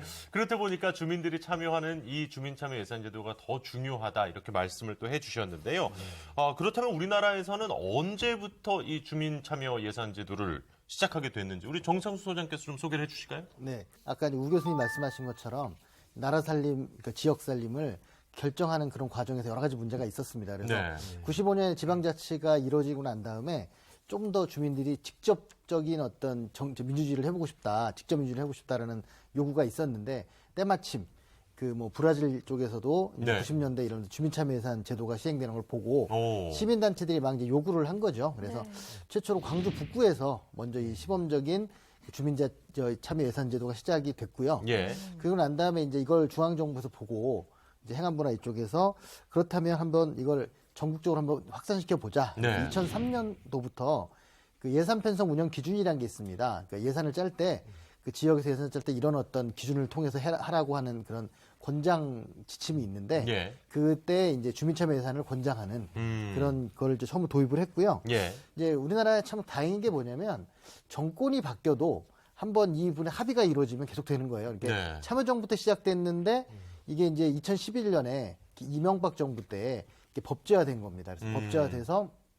전국적으로 모두 의무적으로 이제 주민참여 예산을 하게 돼 있는데 그게 다만 이제 뭐 차이가 있습니다. 지역마다. 뭐냐면 이게 조례를 한 3개 정도의 모범 조례를 만들어 놨는데 네네. 아주 주민이 모두 참여해서 뭐 투표도 하고 이렇게 하는 곳이 있는가 하면 아직 자문위원회 수준으로 머물러 있는 곳도 있고 해서 제가 볼 때는 정말 적극적으로 주민참여 예산을 하고 있는 곳은 한 30여 군데 정도다 이렇게 예. 보고요.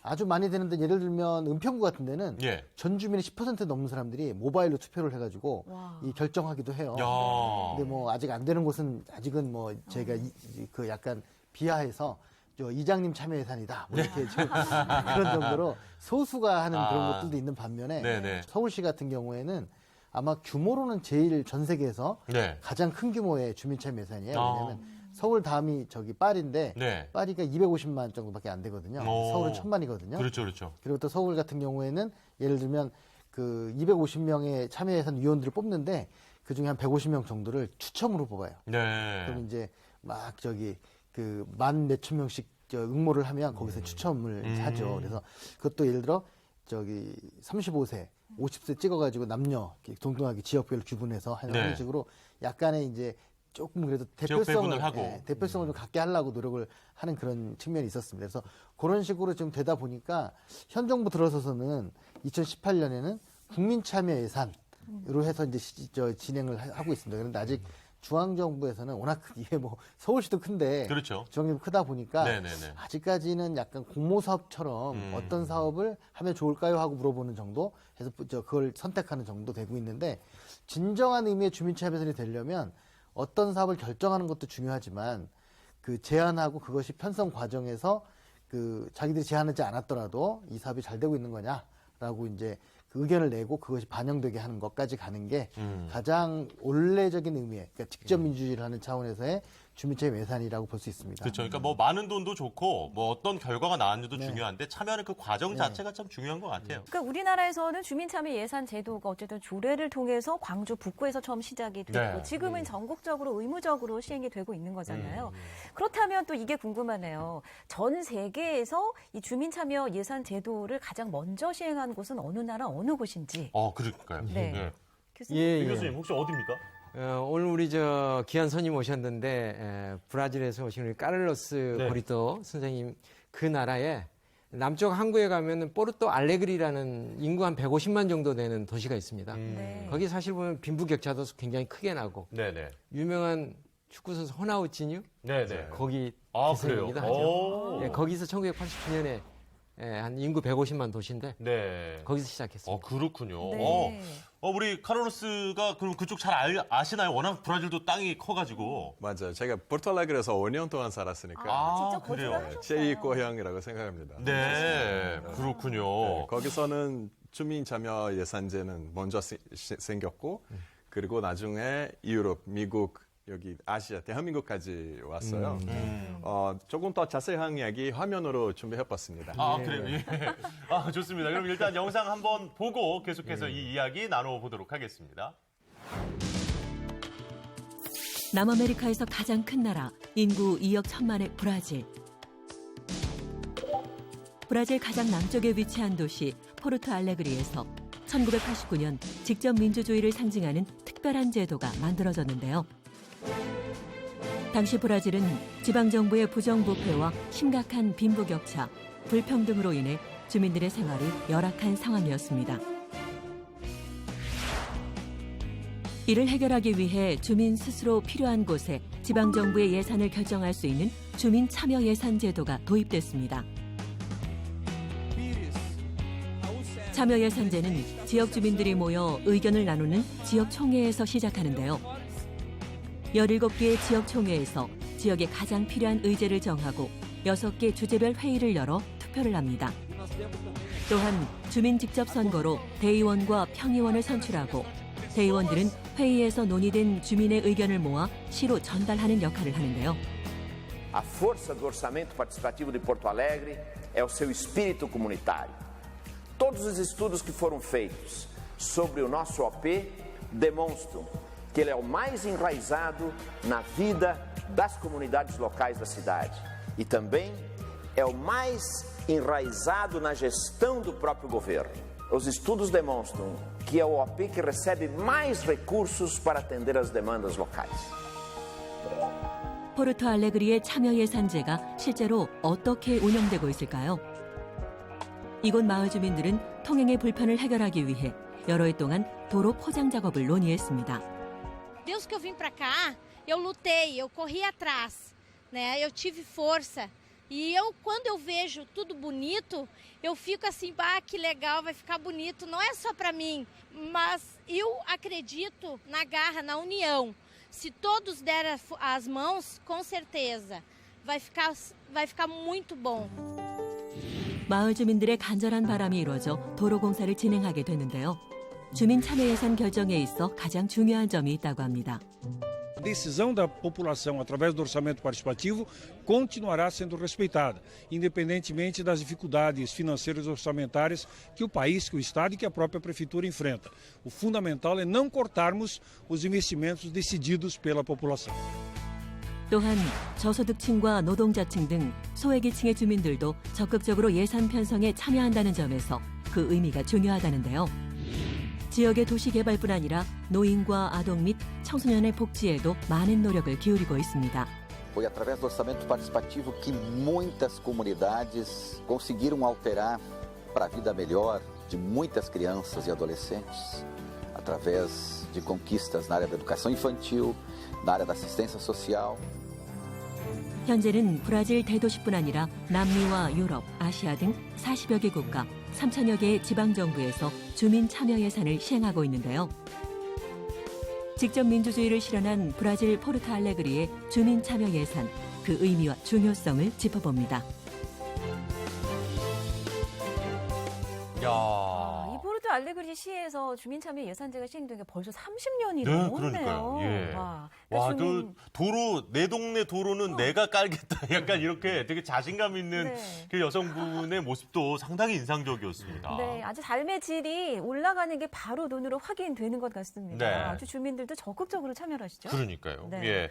자, 우리 네 분은 어떻게 보셨는지 궁금합니다. 먼저 우리 카를로스 얘기 좀 들어볼까요? 네. 상당히 좀 뿌듯해 하시는 것 같은데요? 저는 다시 한번 영상으로 보니까 네. 감동받았어요. 네. 사람들이 이렇게 자신 있게 자기가 노력해서 변화를 좀 만들 수 있는 거는 그 눈으로 나왔잖아요. 네. 그 시선으로 보는 거는 너무 좋습니다, 사실. 네. 많은 사람들이 민주주의에 대해서 뭐 제가 아무리 노력해도 효과가 없다 그렇게 생각하는 그럴 때도 있잖아요. 근데 여기는 완전 다른 분위기. 그리고 30년 동안 그렇게 해왔으니까 처음에는 아마 그렇지 않았으면 계속 꾸준히 이런 변화를 눈으로 볼 수 있어서 너무나 좋습니다. 그런 문화를 만들 수 있었으면 더 자주 볼 수 있었으면 좋겠어요. 근데 알레그리시에 직접 거주를 하셨다고 했잖아요. 네. 그럼 저런 뭐 주민총회라든지 참여하신 적도 있으세요? 저는 참여한 적이 없지만 제 친구들이 참여한 적이 있어요. 네네. 근데 여기 중요한 포인트 뭐냐면은 제가 그때 그 시내에서 살고 있었잖아요. 근데 여기 포르토 알레그리에서 이 주민 참여 예산제 그 구역은 그냥 인구로 나눠주는 거 그런 거 아니고 네. 꼭 빌려하는 구역으로 나눠줘요. 그럼 제가 그때 상대적으로 잘 사는 동네에서 살고 있었기 때문에 우리 동네는 참여하기는 훨씬 어려웠어요. 예, 꼭 빌려하는 동네는 더 쉽게 참여하는 그런 시스템도 있고 그리고 사회적으로, 경제적으로 또 문화적으로도 조금 더 시청에서 도움이 필요하는 그런 동네는 예산도 더 많이 받게 돼요. 네. 그러니까 전 세계적으로 사실 이 빈부격차라는 문제가 엄청난 이 사회 문제로까지 지금 그렇습니다. 이어지고 있는데 그것에 대한 또 좋은 대안이 될 수도 있겠다라는 생각도 우리 칼로스 씨 얘기를 들으니까 또 생각이 드네요. 네. 예. 교수님은 어떻게 보셨습니까? 예. 이게 이 지역 주민 참여 예산제도 그러면은 주민들의 참여를 어떻게 끌어내느냐가 매우 중요한 계기가 될 텐데요. 이 알레그레 시의 경우를 보니까 그동안 이 정부에 의해서 이게 부정부패로 인해서 지역 간의 갈등이 심해지고 그래서 그 주민들의 그 현실적인 생존 욕구가 이게 주민 참여 예산 제도라는 형태로 이렇게 승화됐다는 게 참으로 아주 인상적이었어요. 뿐만 아니라 이게 보다 많은 대표들을 다양하게 구성하고 그 이제 참여 분야도 이게 우리 어떤 이 처음 시작하는 나라들이 주로 몇몇 특정 사업들에 국한되기가 쉬운데 이 다양한 분야, 어린아이, 청년, 노인에 이르기까지 그리고 더더구나 우리 또 지금 말씀하신 것처럼 취약계층 부문에 대해서는 더욱더 비중 있게 이렇게 다양한 분야로 확산되고 있다는 점이 매우 인상적이었습니다. 네. 우리들에게 주는 시사점이 크다고 보여집니다. 네. 민기 교수님도 어떻게 보셨는지 궁금합니다. 예, 저는 사실 이 프로그램 이전에 몇 년 전부터 계속 이제 그 브라질 영상도 보고 또 미국 학자가 한 3년을 거기 살면서 책을 이렇게 낸 것도 있어요. 그래요? 그래서 이제 제가 나름 좀 깊이 이렇게 봤던 건데 우리나라의 참여 예산 제도를 논하면서 왜 브라질에서 이거 시작됐느냐라는 게 이제 아까 우리 영상에서 나왔어요. 뭐냐면 당시가 89년 이전에는 뭐 시장이나 의회의원들이 정말 주민 아까 특히 소외계층 주민이 원하는 쪽에 예산을 배분하는 게 아니고 표가 되는 쪽에 예산을 배분하는 이런 격차가 굉장히 컸던 겁니다. 사실상 참여 예산의 가장 중요한 거는 시장이 권한을 내놓는 겁니다. 그렇죠. 이 시장이 권한을 내놓는 겁니다. 내놔서 특정한 분야의 예산을 주민의 선호에 맞게 결정하겠다. 내 선호가 아니고 내가 득표가 되는 데가 아니라는 것이죠. 그래서 이제 이렇게 오늘까지 발전을 했는데 실질적으로 주민참여 예산이 우리에게 주는 정말 브라질 예산이 주는 점은 주민이 꼭 필요한 예산을 주민이 결정하게 하는데 주민이 적극적으로 참여해야 된다는 거. 그다음에 우리 자치단체장이죠. 시장, 군수, 구청장이 적극적으로 자기 권한을 주민에게 내놓는다는 그런 게 있어야 된다는 점을 우리 브라질 사례가 잘 보여주고 있다고 봅니다. 그러니까 권한을 내려놓고 주민 적극적으로 참여를 하고. 이 주민참여예산 시행 이후에 확실하게 포르투 알레그레를 해서 격차라든가 뭐 교육 진학률이라든가 이 차이가 몇 배로 차이가 나아졌거든요. 그래서 저는 이게 선순환 구조로 바뀐 것이다 이렇게 봅니다. 보통은 정치에 관심들이 없죠. 왜냐하면 이 주인 노릇하기 올려서 힘들잖아요. 시키는 것만 하는 건 쉬운데 주인은 고민도 많이 해야 되고 시간도 많이 내야 됩니다. 그런데 스트레스가 많죠. 그래서 참여를 안 하다 보니까 표되는 곳은 투표를 많이 하는 곳이고 투표를 많이 하는 곳은 잘 사는 곳이나 이럴 가능성이 높거든요. 그런 의미에서 이런 악순환. 그래서 다시 또 정치는 그쪽만 신경 쓰고 되는데 선순환은 반대로 이제 그래도 가능한 한 최대한 그 시장이 권력을 내놔가지고 참여를 시키니까 지역이 바뀌고 그걸 보고 자신감을 얻은 사람들이 투표를 더 많이 하게 되고 정치 참여를 많이 하게 되고 그렇게 되면서 선순환으로 바뀐 것이다 이렇게 보고요. 그게 이제 아마 여러 가지 정치적 여러 가지 복잡한 얘기가 안에 있긴 하지만 그런 것들을 극복하고 그리고 이제 그 브라질의 어떤 한 도시가 세계의 어떤 그 모범을 만들어낸 그런 사례가 아닐까 생각합니다. 사실 이제 우리가 그 예산이라는 것도 결국 우리 세금이라고 아까 우리가 이제 2부 시작할 때 말씀을 드렸었는데 그러니까 우리가 낸 돈인데 우리가 정작 필요할 때 못 쓰는 걸 막는 게 어떻게 보면 이제 주민참여예산제도 아니겠어요? 그렇다 보니까 권한을 좀 많이 내려놔야 한다라는 이야기도 상당히 인상적이었습니다. 자, 주민참여예산을 우리나라도 지금 이제 어쨌든 시행을 계속해서 하고 있는데요. 국내 현장 상황은 어떤지 저희가 또 취재를 좀 해봤거든요. 화면 보시고 계속 이야기 나누겠습니다. 주민 스스로 지역의 예산 결정에 직접 참여하는 주민참여예산제도. 우리나라에선 언제부터 시작됐을까요? 2004년 광주광역시 북구에서 주민참여예산 운영조례가 제정되면서 주민참여예산제도가 시작됐습니다. 2005년 지방재정법으로 지방자치단체의 참여예산제 도입이 권고되고 이후 2011년 3월 주민참여제도가 의무화되면서 현재는 243개 모든 지방자치단체에서 시행되고 있습니다.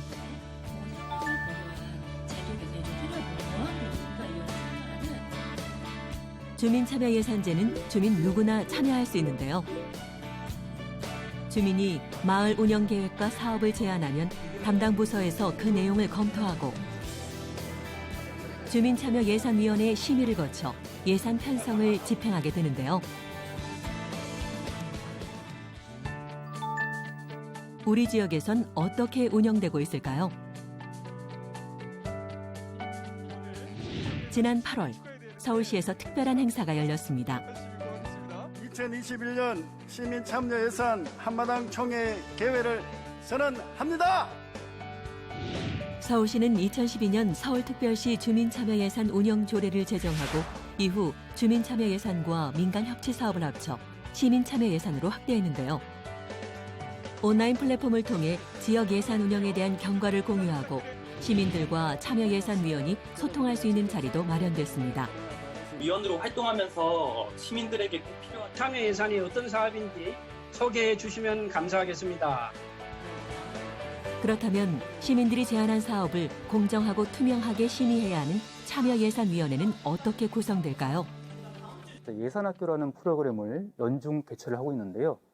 이 위원이 되고자 하는 시민들은 먼저 예산학교를 들으시고 신청해 주시면 그 신청자 중에서 성별, 연령, 지역을 고르게 안배를 해서 저희가 위원을 추첨으로 선정하고 있습니다. 경기도 중서부에 위치한 광명시. 이곳 주민들은 어떻게 마을을 가꾸고 있을까요? 주민세 환원 마을 사업을 진행하고 있는데요. 주민세 환원 마을 사업이란 주민세 개인 균등분 징수액의 일부를 다시 주민들에게 돌려주는 사업입니다. 광명시는 주민들의 삶의 질을 높이기 위해 도시환경, 교육환경, 생태보전 등 마을 사업 영역을 다양한 방면으로 확대하고 있습니다. 그렇다면 주민세 환원 마을 사업은 어떻게 선정될까요? 주민들의 제안을 받아서요. 주민총회를 거쳐서 투표를 합니다. 그리고 거기에서 투표에서 결정된 제안을 최종적으로 마을 사업으로 하게 됩니다. 현재 광명 5동에서는 주민총회와 투표를 거쳐 가정에서 필요한 생활 공구를 무료로 대여하고 있습니다. 집에 보통 일반적인 공구는 많이 있는데 이런 고가의 장비 같은 건 구매하기가 힘들잖아요. 그래서 이렇게 빌려 쓸 수 있는 게 좋고 앞으로도 많이 빌려 쓰게 될 것 같습니다. 이렇게 대여한 생활 공구는 가정에서 3일간 사용할 수 있습니다. 마을길 조성과 공원 보존 등 주민복지 향상을 위한 노력도 이어지고 있는데요. 이런 마을 사업이 잘 운영되기 위해서는 무엇보다도 주민들의 참여가 가장 중요합니다. 많은 주민들이 참여하고 내 지역에 많은 관심을 지닐 때 정말 좋은 마을 사업을 추진할 수 있기 때문에 우선 주민들의 관심과 그런 의견 반영에 저희가 상당히 신경을 쓰려고 합니다. 세종특별자치시에선 주민들의 호응을 얻은 주민세 환원 사업을 발판으로 2018년 주민세 전액을 재원으로 하는 자치분권 특별회계를 편성했습니다. 그동안 나눠서 추진된 마을 재정 관련 사업을 하나로 통합해 운영하는 방침인데요. 2019년부터 주민자치 재원을 159억 원으로 확충하고 2021년 174억 원 규모의 예산을 편성했습니다. 이렇게 편성된 예산은 마을 공동체 활성화를 위해 주민 스스로 필요한 사업을 추진할 수 있도록 지원하고 있는데요. 연서면 바람개비 산책길과 소정면 코스모스길 조성 등의 마을 사업이 우수 사례로 선정됐으며 2021년엔 46개 사업을 추진했습니다. 주민이 제안하고 심의하며 주민 주권을 확립할 수 있는 주민 참여 예산제. 행복한 우리 마을을 만들기 위한 관심과 참여가 주민자치의 시작입니다. 자, 우리나라의 지금 시행 사례는 어떻게들 보셨는지 또 궁금합니다. 네. 일단 우 교수님 어떻게 보셨어요? 좋고 나쁜 걸 떠나가지고요. 다양한 시도들이 지금 일어나고 있다는 점, 지방자치는 지역의 다양성이 활성화됨으로써 꽃을 피울 수 있는 건데 그런 시도들이 활발하게 지금 진행 중이라는 점이 앞으로 지방자치의 실질적인 자치분권의 그 분위기를 확산시키는데 이게 많은 기여를 하지 않을까 이런 생각을 해봤습니다. 네. 좀 다양한 사업들이 진행되고 있는데요. 소장님은 어떻게 보셨어요? 네, 이게 처음에 이거 시작될 때만 해도 네. 약간의 이제 그런 우려가 있었습니다. 자기 지역에 필요한 사업을 가져가는 어떤 그런 도구로 쓰지 않을까라는 게 있었는데 이게 이제 만약에 결정을 위원들 한 명 한 명이 따로따로 한다면 문제가 되겠지만 네네. 모여서 하다 보니까 우리 지역 전체에 대한 문제가 공유가 되는 거죠. 그래서 거기서 결정들이 이루어지는 것들이 어느 정도 공감대가 있는 사업들이 주로 되게 되는 겁니다. 네. 특히나 이제 처음에는 이런 걸 아까 이제 단체장이 자기의 어떤 예산 편성권을 내놨기 때문에 시작된 거긴 한데 네. 그때 처음에 서울시 같은 500억으로 시작해가지고 마중물로 활용을 하고 했었는데요. 이게 좀 적극적인 해석을 하다 보니까 주민세 같은 경우에는 임두세거든요. 그렇죠. 주민이기 때문에 돈을 내는 거기 네, 때문에 네. 이 정도는 한번 그래도 이런 용도로 한번 결정하고 쓰는 게 괜찮지 않을까 해가지고 그 지금 저 광명시나 세종시가 이런 것들을 만들었고요. 네. 저는 그래서 그러는 뭐 규모나 사이즈가 어떻게 될지는 각각 토론하고 이제 논의해봐야 할 문제지만 그런 어떤 의도나 저희 정신은 좋다고 생각을 합니다.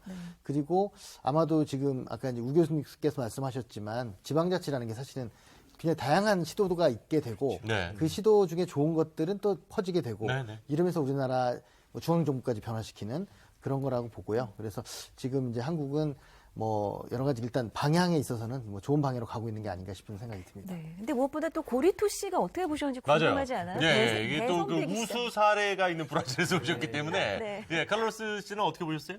네, 뭐 사실 아까 브라질 모습을 보는데 이제 한국 모습까지 볼 수 있어서 저는 개인적으로 너무 약간 자랑스러워요. 네, 그렇죠, 그렇죠. 브라질에서 시작했기 때문에 네, 이제는 네. 한국도 이렇게 뭐 시스템이 뭐 법도 만들고 그런 시스템 만들었기 때문에 그리고 사람들이 직접 나와서 직접 목소리를 냈고 그런 모습 너무 아름다웠어요. 더 자주 보면 좋을 것 같고 네. 그리고 다른 지자체에서도 이렇게 더 적극적으로 만들었으면 좋겠습니다. 사실 무엇이든 이제 우리 마을을 위한 아니면 우리 지역을 위한 사업을 하려면 사실 돈이 필요한데 그 돈을 어떻게 할 것이냐 이게 아주 중요한 문제인데요. 이걸 직접 주민들이 결정을 한다는 게 가장 큰 제도의 장점인 것 같습니다. 민 교수님 또 이런 사례 다른 것도 있으면 소개도 좀 해주시고요. 어떻게 보셨는지도 좀 궁금합니다. 예. 그 주민참여 예산 제도를 봐보면 한 3가지 유형으로 나눌 수 있습니다. 예. 이게 이제 뭐 법에서 이렇게 어떻게 하라는 건 없습니다. 참여 예산을 하라는 건 있지만은 네네네. 어떤 유형으로 하라는 건 없기 때문에 제가 보면 한 3가지로 나눌 수 있는데 예. 하나는 이전에 보신 것처럼 주민들로부터 예산 사업에 대한 제안을 받습니다. 네. 제안을 받아서 일정한 절차를 거쳐서 주민참여 예산에 의해서 이런 사업을 편성하자라는 것이죠. 그러니까 제안을 받는 방식. 네. 두 번째는 좀 덜 활성화되어 있는 곳들에서 하는 것인데 공무원들이 예산을 편성하면 주민참여 예산위원들이 참여를 해서 어떤 예산이 좀 바람직하다, 이걸 넣자 말자 이 정도 하는 것이고 네네네네. 세 번째는 사실 저희 제주도에서 예. 하는 형태 중에 하나인데요. 네. 일정의 예산액을 주민참여 예산위원회에 할당을 합니다. 처음부터요? 처음부터. 네네. 그러니까 아까 우리 저 세종시 또는 광명시에서는 주민세 중에 균등분을 재원으로 해서 편성하자. 그러니까 그렇죠. 우리가 예산을 이야기하면 크게 나누면 우리는 쓰는 지출만 주로 관심을 갖는데 세입 예산이 따로 있고 세출 예산이 따로 그렇죠. 있습니다. 그러니까 이 세입을 꼬리표를 달아가서 이건 주민참여 예산 것이다. 네. 라고 이제 세종시 같은 데서 광명시는 하고 있어요. 근데 저희 제주도 같은 데는 200억 원의 예산을 네. 43개 읍면동 주민참여 예산에 이렇게 딱 배분을 합니다. 그러면 이제 제주도는 그러면 200억 원을 받아서 어떻게 할당하느냐 네. 보면은 43개 읍면동 중에 읍면은 동과 좀 확연히 다릅니다. 그렇죠. 그러니까 읍면에 그게 12개가 있는데 4억 원씩을 일단 줍니다. 네. 그러니까 이 읍면은 인구가 많은 애월읍 같은 경우는 5만 5천 명 정도 되고 추자면, 우도면, 흔히 얘기해서 우도. 네. 우도면 같은 데는 2천 명 내외입니다. 거기도 4억을 주고 네네네. 나머지 32개 동지역은 2억 원을 줍니다. 오히려 읍면에 더 많이 지원을 하는군요. 그렇죠. 읍면이라는 게 범위가 그렇죠. 넓죠. 예. 지역이 넓고. 그러면 이게 200억 원 중에 얼마냐면 110억 원입니다. 네네. 그러면 나머지 90억 원을 어떻게 하느냐. 도민들이 공모를 받습니다. 우리는 이런 사업을 하겠다. 그러면 저는 제주시 아라동에 사는데 예. 저희 동네에 무슨 사업을 할 게 없을까? 라고 해서 이제 제가 막 제안을 하겠죠. 예. 그러나 이제 어떤 한계가 있냐면 남의 동네 생각을 안 할 수도 있는 것이죠. 그러면 이 예산 제도가 주는 뭐 장점, 단점이 있어요. 장점이라는 것은 확실하게 내가 쓸 수 있는 몫이 정해졌다. 그렇죠. 이거 굉장히 좋은 겁니다. 줄지 않으니까. 줄지 않으니까 이건 네. 내 겁니다. 네네네. 그런데 이제 반면에 단점이라고 하면 200억 원 이외에는 관심 갖지 말라. 그 이상은 뭐 이럴 수도 있죠. 이제 다른 네, 예산에 네. 대해서는 네. 참여가 좀 제한이 돼 있죠. 그러니까 과연 이것을 어떻게 발전시킬 것이냐. 그러니까 아까 이전에 말씀드린 것처럼 제가 한 3개 유형으로 나눴지만 네네. 어떤 유형이 가장 바람직하다 이게 지금 안 나와 있습니다. 그렇죠. 또 제주도는 다른 지역과는 다르게 참여예산제가 운영이 되고 있네요. 그러니까요. 그렇습니다. 예. 그런데요. 어쨌든 뭐 가장 의미 있는 것은 지금 대의민주주의가 실시되고 있는 우리나라에서 이 주민 참여 예산 제도만큼 직접 민주주의에 가까운 제도가 좀 없는 것 같습니다. 그렇다 보니까 더 인상적이긴 한데 그렇다 보니까 아무래도 좀 이 제도적이나 뭐 좀 한계점도 명확히 보이는 부분들이 있는 것 같아요. 그렇죠. 예. 어떤 부분들이 조금 더 이 개선이 되면 좋을지도 좀 소개를 해주시면 좋을 것 같아요. 그렇죠. 이게 브라질의 포르토 알레그레에서도 맨 처음에 이런 문제는 발생을 했어요. 뭐냐면 우리가 일정 단체장이, 그러니까 시장이 예산을 편성을 해서 의회에 제출하면 의회가 우리 현재 법상으로는 삭감을 하거나 폐지를 할 수 있는 권한이 의회에 있죠. 네. 이거는 뭐 의회의 고유의 권한이죠. 그렇죠. 그런데 이제 이런 전통적인 제도가 참여 예산이 실시가 되면서 참여 예산 초기에 예산을 편성하면서 직접 민주주의가 이제 강화가 돼버린 거예요.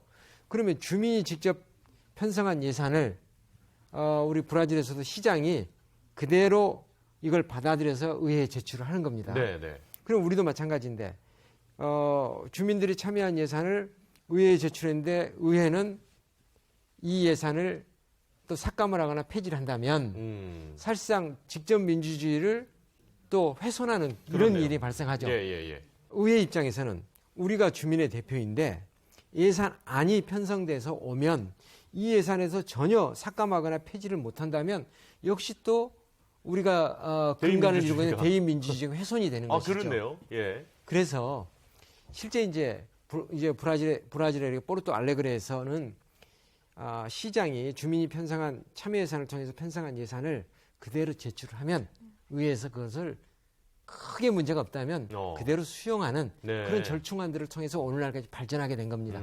그러면 이제 우리도 그런 제도적인 부분을 법에 규정하기보다는 어떤 운영하는 데 있어서 우리 지혜를 발휘해가지고 참여 예산에 편성된 것들을 의회가 존중하는 차원에서 그대로 예산안이 제출되면 예산을 의결하는 그러한 게 하나 있고요.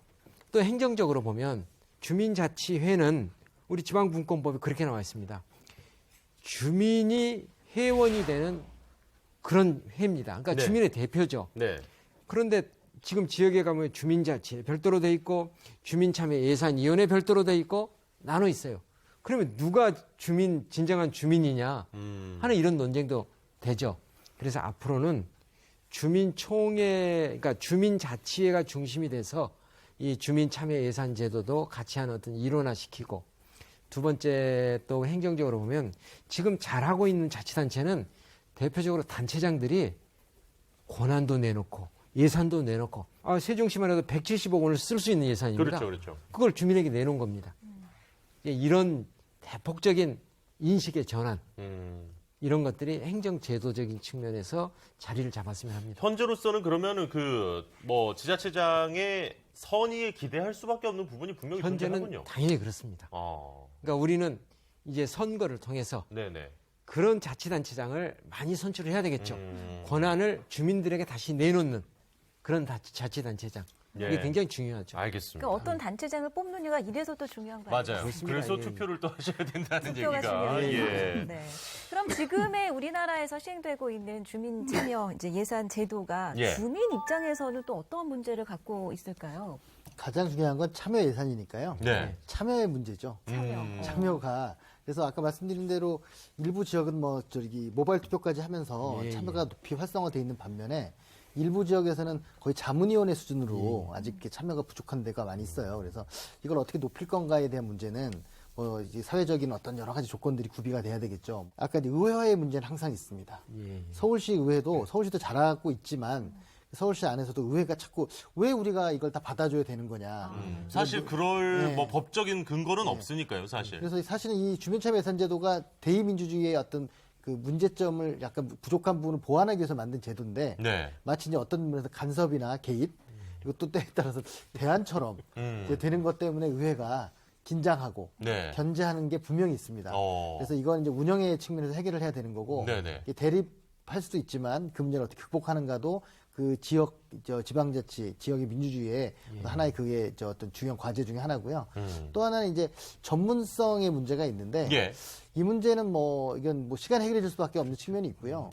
그리고 이제 우리가 모르더라도 예를 들면 국민참여 예산도 이제 국민참여 재판이 있는 것처럼 배심 문제가 있는데 왜 그 유능한 법관이 판단하는 게 아니라 그 국민들이 유죄 무죄도 판단하잖아요. 그렇죠. 하지만 그 무리 없이 굴러가는 그 시스템이 있는 것처럼 이 참여 예산도 사실은 국민들의 기본적인 상식선에서 판단할 수 있는 것들이 많기 때문에 시간도 해결해야 되지만 좀 될 거라고 봅니다. 국민 참여 재판 얘기를 해주셨는데 사실 이제 그 국민 참여 재판에서 배심원들의 의견이 무조건 결정이 되는 건 아니지만 법관들이 판단을 할 때 상당히 중요한 근거로 이제 참조를 하지 않습니까? 지금 말씀해주신 것처럼 주민들이 짜낸 예산을 시의회가 무조건 받아줄 필요는 없지만 그래도 아주 잘 고려하게끔은 해야 된다.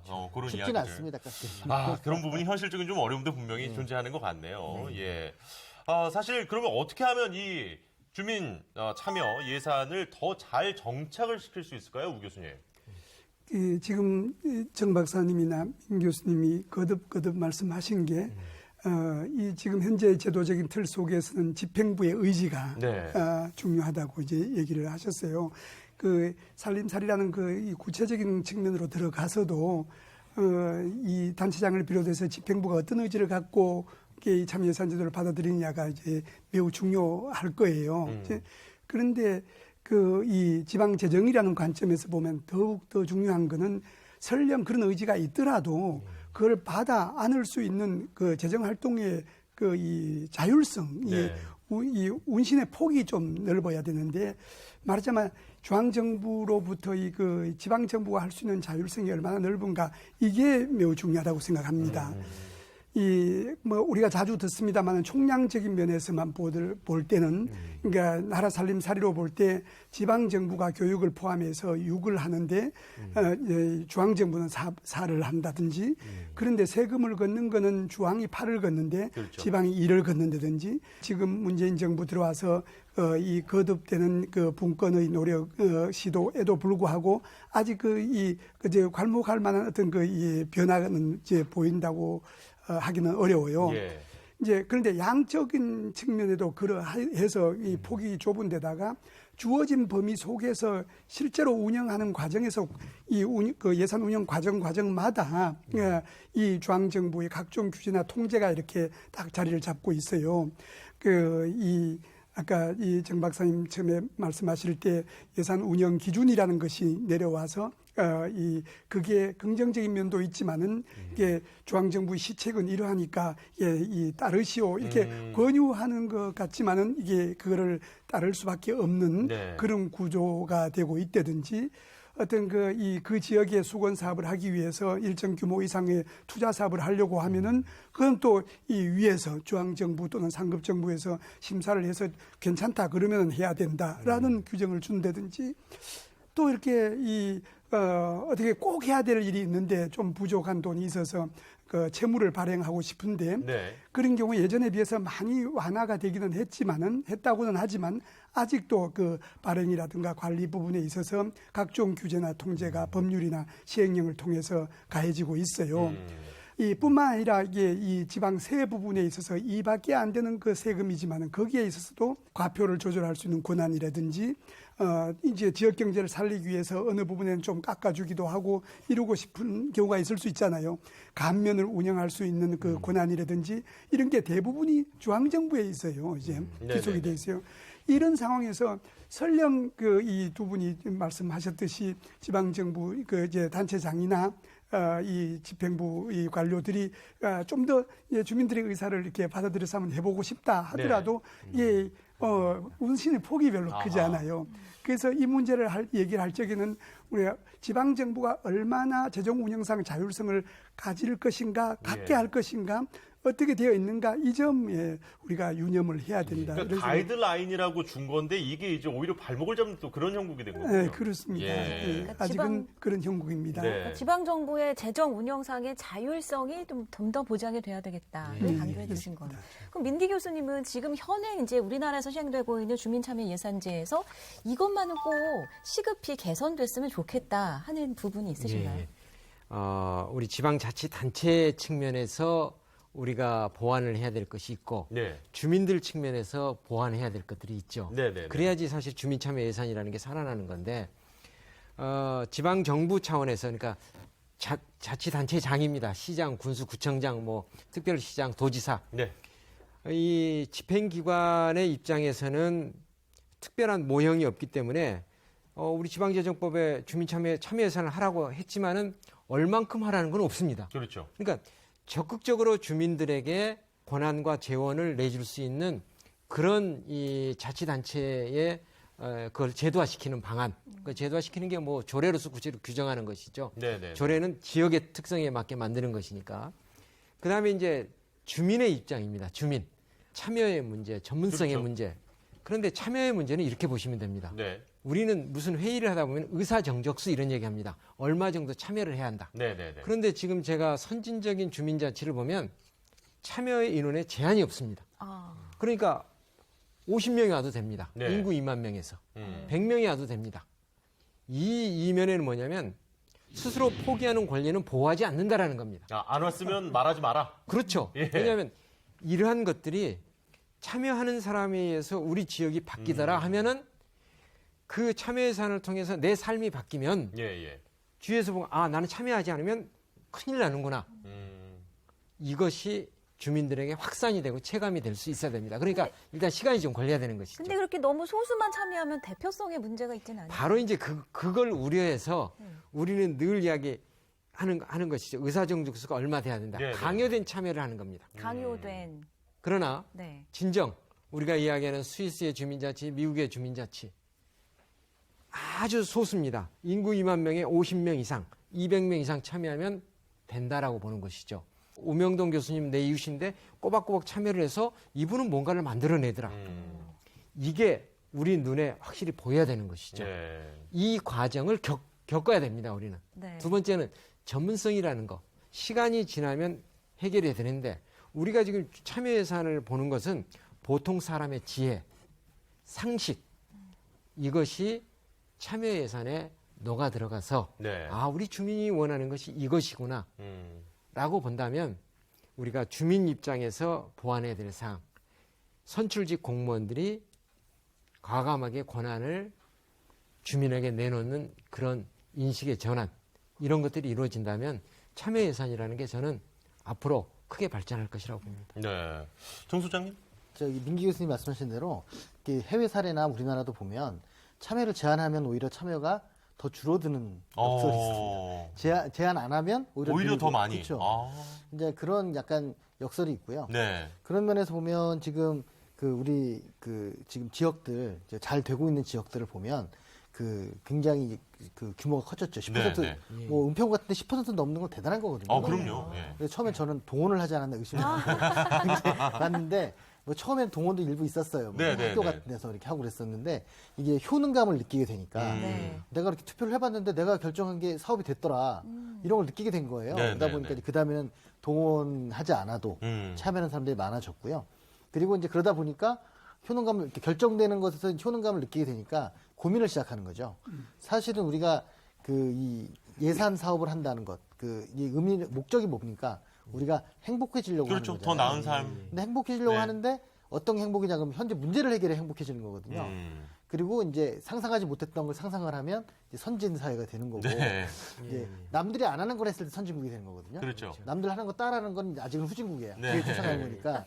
그래서 사실은 이제 처음 시작은 우리가 브라질에 비해서 우리 후진국이었던 거죠. 이제 청출어람이라고 해서 이제 좀 하다 보니까 우리가 좀 이제 브라질이 못했던 것도 하게 되고 뭐 이렇게 하면서 이제 우리도 발전을 하는 건데요. 그런 면에서 저는 이게 전국적으로 국가적인 어떤 민주주의 발전에도 굉장히 중요한 어떤 씨를 뿌리게 되는 게 아닐까 이런 생각을 합니다. 카를로스 씨가 보시기에 이 우리나라 참여예산 제도와 관련해서 좀 이런 부분 조언을 좀 해주고 싶다거나 아니면 응원도 좋고요.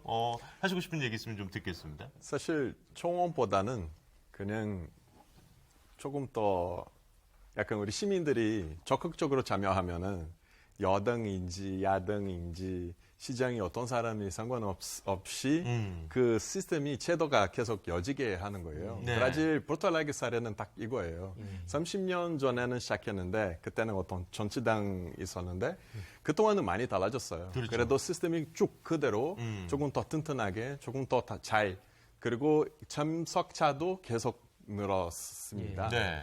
그거는 처음에는 참석자는 많지 않지만 나중에는 많이 생길 것이다. 그거는 그 서로 그 영향이 주는 것 같고 네. 그리고 시민들도 조금이라도 더 자신을 갖게 됐고 그리고 포르투갈레기 같은 사례도 참석자 많은 구역에서 더 많은 약간 예산보다는 우선순위 올라가는 거예요. 아, 그래요? 그럼 그 동네 안에 있는 사람들도 더 많은 사람들 참석할 수 있게 그런 노력 많이 스스로 하셨습니다.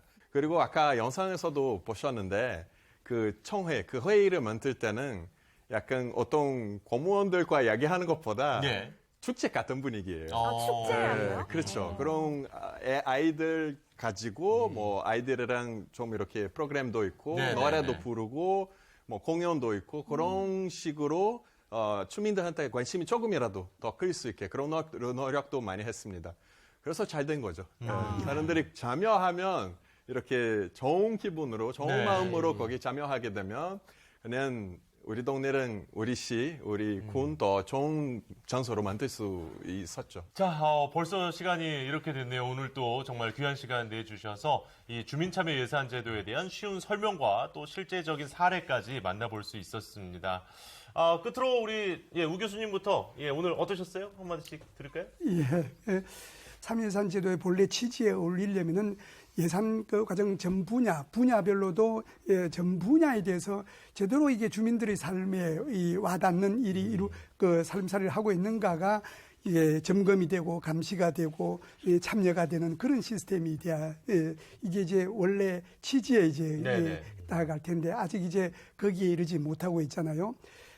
결국은 중요한 것은 참여인데 참여를 도덕적으로 참여를 해주세요 합시다 하는 게 좋다고 이렇게 해서 이제 되는 게 아니라는 거죠. 효능감도 참여가 될 때 스스로 느껴서 또 참여를 하고 이제 이런다고는 하지만은 참여의 계기를 어디서 찾을 것인가. 다 같이 우리가 모이면은 그거부터 좀 더 이렇게 이 심도 깊게 얘기를 해야 이게 서서히 이게 이제 자리를 잡아가는 이 어떤 그 문을 열 수 있지 않을까 이런 생각을 알겠습니다. 합니다. 고맙습니다. 민 교수님. 우리가 이야기하는 주민자치, 참여예산, 지방분권, 지방자치 이 모든 게 내 삶을 변화시켜야 합니다. 네. 이게 변화가 되지 않으면 남의 일입니다. 그러니까 현재 하고 있는 제도들이 아직은 일천해서 정말 주민 모두에게 체감이 안 되지만 꾸준히 우리가 참을성을 가지고 우리의 내 동네를 내 삶을 변화시키고 내 동네를 변화시키고 내 지역을 변화시키고 국가를 변화시키는 것이 우리 동네에서부터 시작된다. 네. 그게 참여 예산이다. 이러한 것들이 확산이 될 수 있도록 모두가 좀 노력을 했으면 합니다. 네. 자, 그리고 회장님. 어떤 예전에 정치학자가 그런 말을 했는데요. 그 유권자는 4년에 14일만 주인이다. 4년 중에 이렇게 선거 기간, 선거 운동 기간만 주인이에요. 그리고 딱 투표해주고 난 다음부터는 그 다음에는 주인 노릇을 못 하고 있는 거죠. 그러다 보니까 또 이제 어떻게 보면 형식상 주인이었던 건데 진짜 주인이라고 한다면 조금 피곤하고 힘들더라도 참여를 해서 그 나머지 4년 내내 주인 노릇을 해야 되는 거죠. 그래서 그런 측면에서 피곤하지만 그렇다고 사람들이 너는 주인을 안 하고 머슴을 하는 게 편하니까 머슴할래라고 하는 사람 없지요. 그렇죠. 주인이 되고 싶습니다. 그런데 무력감과 여러 가지 뭐 때문에 안 되잖아요. 그래서 이런 계기를 통해서 주인이 갖는 어떤 효능감을 느끼게 되면 아무래도 전 민주주의가 더 발전한다고 보고요. 그리고 이제 무엇보다도 아는 만큼 느끼는 거거든요. 주인이었지만 계속 일을 뭐 집안 살림이나 이런 거 신경 안 쓰고 있다 보면 머슴들이 주인 노릇하는 거잖아요. 그래서 이제 차꾸 차공부하고 또 참여하고 하다 보면 그 주인의 효능감 이게 선순환되면서 우리나라 전체적으로 발전하고 그리고 행복한 나라가 되지 않을까 생각합니다. 카롤 씨는 오늘 어떠셨어요?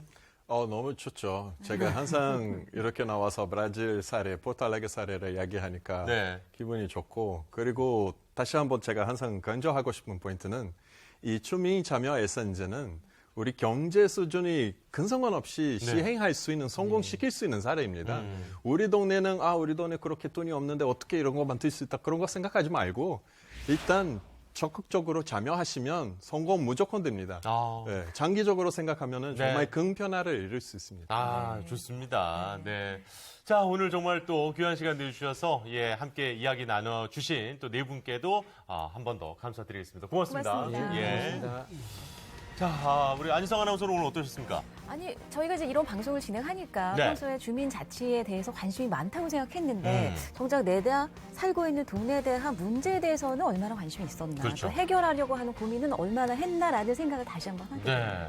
네. 오늘 저는 이제 소장님께서 해주신 얘기 중에 가장 와닿았던 게 가만히 있으면은 주인 노릇을 할 수 없다. 내가 직접 뛰어야 되고 또 그리고 공부를 해야 한다라는 말씀에 또 한번 나도 좀 더 노력해야겠다 이런 생각이 좀 들었습니다. 네, 주민의 적극적인 참여가 지방자치 주민자치의 시작입니다. 그렇죠. 주민자치에 대한 많은 참여, 관심을 응원하면서 또 저는 여기서 인사드려야겠네요. 네, 저희는 다음 시간에 또 인사드리겠습니다. 고맙습니다. 안녕히 계십시오.